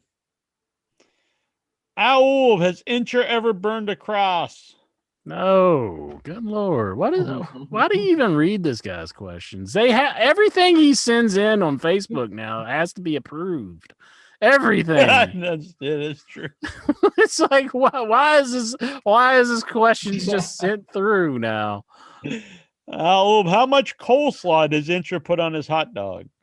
I don't eat coleslaw. I hate coleslaw. It's weird. I used to never like coleslaw until I changed my diet. Now I really like coleslaw. I will say that there is good coleslaw, but like if it's just like in a package of something, where was it? KFC used to always have good coleslaw. I'm not a coleslaw fan though. Typically, there was a place where I ate coleslaw from and I didn't mind it, but I can't think of where it was. But not a coleslaw fan. Would Incher pet the snarly yow? I don't know what this means. Yeah. Owl, is Brains telling the truth? What's Brains telling the truth about? So Bryce Johnson posted a video. Come on, it's an old video of the Warriors going nuts, holding the belt up, and lasers are shooting in his eyes. And Brains replied, "This happens at OIB when he takes a dump in the morning." I don't recall any lasers coming out of my eyes, but now that your hand's free, next time you take a dump, turn that just on record it. and take a recording of your face and see if you. Okay, maybe that'll be a new YouTube video. What'd you do if you put that up and it got like your most hits ever? It probably would. It probably would. Toilet commentaries. You should do that. Like, like, it's coming out now. Here I am, and I just want to talk about a few topics that's been on my mind. You know, when I tune into WWE program, You see Dolph Ziggler out there, and he's having his whole team with. Do it. Do it. I bet you'd go viral. Viral. That's a hell of a thing to go viral for. Make your mama proud. And I'd make a whole 2 cents. Urias Tosh, should WWE update the $1 million belt to the $1 billion belt? Ooh, they probably should. $1 billion? Yeah, I don't know. Do it. Do it. Well, I'm actually out of here, guys. Have a good night for you guys. Good night, Songman. It was so good seeing you. Oh, so bang. We'll be back next week or so. Supremacist See you sign. then. Good night. Owl, how does Incher feel when he farts at work? Can you tell me not to ask these guys? Because this is really interesting stuff. How do I feel when I fart at work? I guess I'm relieved that I farted and didn't shart. So shart's a bad thing. How do you feel when you shart at work? Was that the second question? That was. That's my follow-up. I'm trying to prepare for the return of interviews. For the show. I see. Yeah. That's bad when you do that because you don't ever want to do that. I took my guys out of the boxes. I think they look cooler. Yeah. Pretty cool. Got Blueberry, Count Chocula, Frankenberry, Brute Fruit, and Yummy Mummy. Awesome. I like it. Why does Jack smear my wholesome name on the internet? Jason Mitt wants to know. He's the most honest man in podcasting. So. Mm-hmm. Jason Mitten, question for Incher. Is Chi-Town Matt Jack Sugar Daddy? Is Chi-Town Matt Jack Sugar? He offered to bring Incher out too. Uh-huh. But Incher's, I'm going on that. I don't ever recall saying that. No. They're just buddies. Exactly. I mean, he brought me out to the got to Kentucky. He's just jealous, I think. You think he's jealous that I'm not going on the trail? I think he was wanting to come up and have some Sheets tacos with me. He said the closest Sheets. Well, he probably thought you were putting sheets on and white sheet. Sheets gas station Jack. Good Lord. Mini Christmas. Why are you smearing my good name on the internet? You're doing like no, that wasn't a knock on you. I'm saying that's what Mitten thought. And then when he found out it was just tacos, he's like, oh, forget that. Mitten, if you want to get some Sheets tacos, we can go out and get some Sheets tacos. And then you'll be like, why'd I drive 3 hours for this? I saw someone post that Wawa was better than Sheets. Oh, yeah? Yeah. I'll say this. All gas stations that I know of, they charge for freaking air that you put in your tires, except for Sheets. It's the only free place you can get air at, which I think is pretty nice. Did you go there, eat all the tacos, and then just start filling up with air? I just put it in my mouth and go. So if you ever get run over, like in the cartoons, you could just go down to the exactly stick it up. Yeah, like Judge Doom did in Roger Rabbit. Right. A little spoiler alert. Whoa! First you're spoiling the Ric Flair show, now you're spoiling. I know. I'm sorry. I'm just gonna watch it tonight, fucker. You're always bitching about spoilers on Facebook, and then you're spoiling up a storm. I'm sorry. I gotta pee. Do it in your pants. No, Vic, just pretend you're me, or are we? Well, are that we was about the end done? of the questions. That was it. Yeah, we can get the hell out of here. All righty. Well, bye, everybody. Bye, everyone. Let us know on Facebook. Guest, no guest. I'm leaning towards no guest. People seem not to hate. People seem to hate it, but people actually want them, but it seems like they don't. But if they do, we'll put somebody on. All right. Bye. Thanks See you for all. watching, folks. Thanks, everybody showed up in the chat room and all that. Galgo 13, Tyler S, Vince Rudo. Yeah. Good people. Urias Tosh, Jonathan Jackson, Jobs. Good Joe!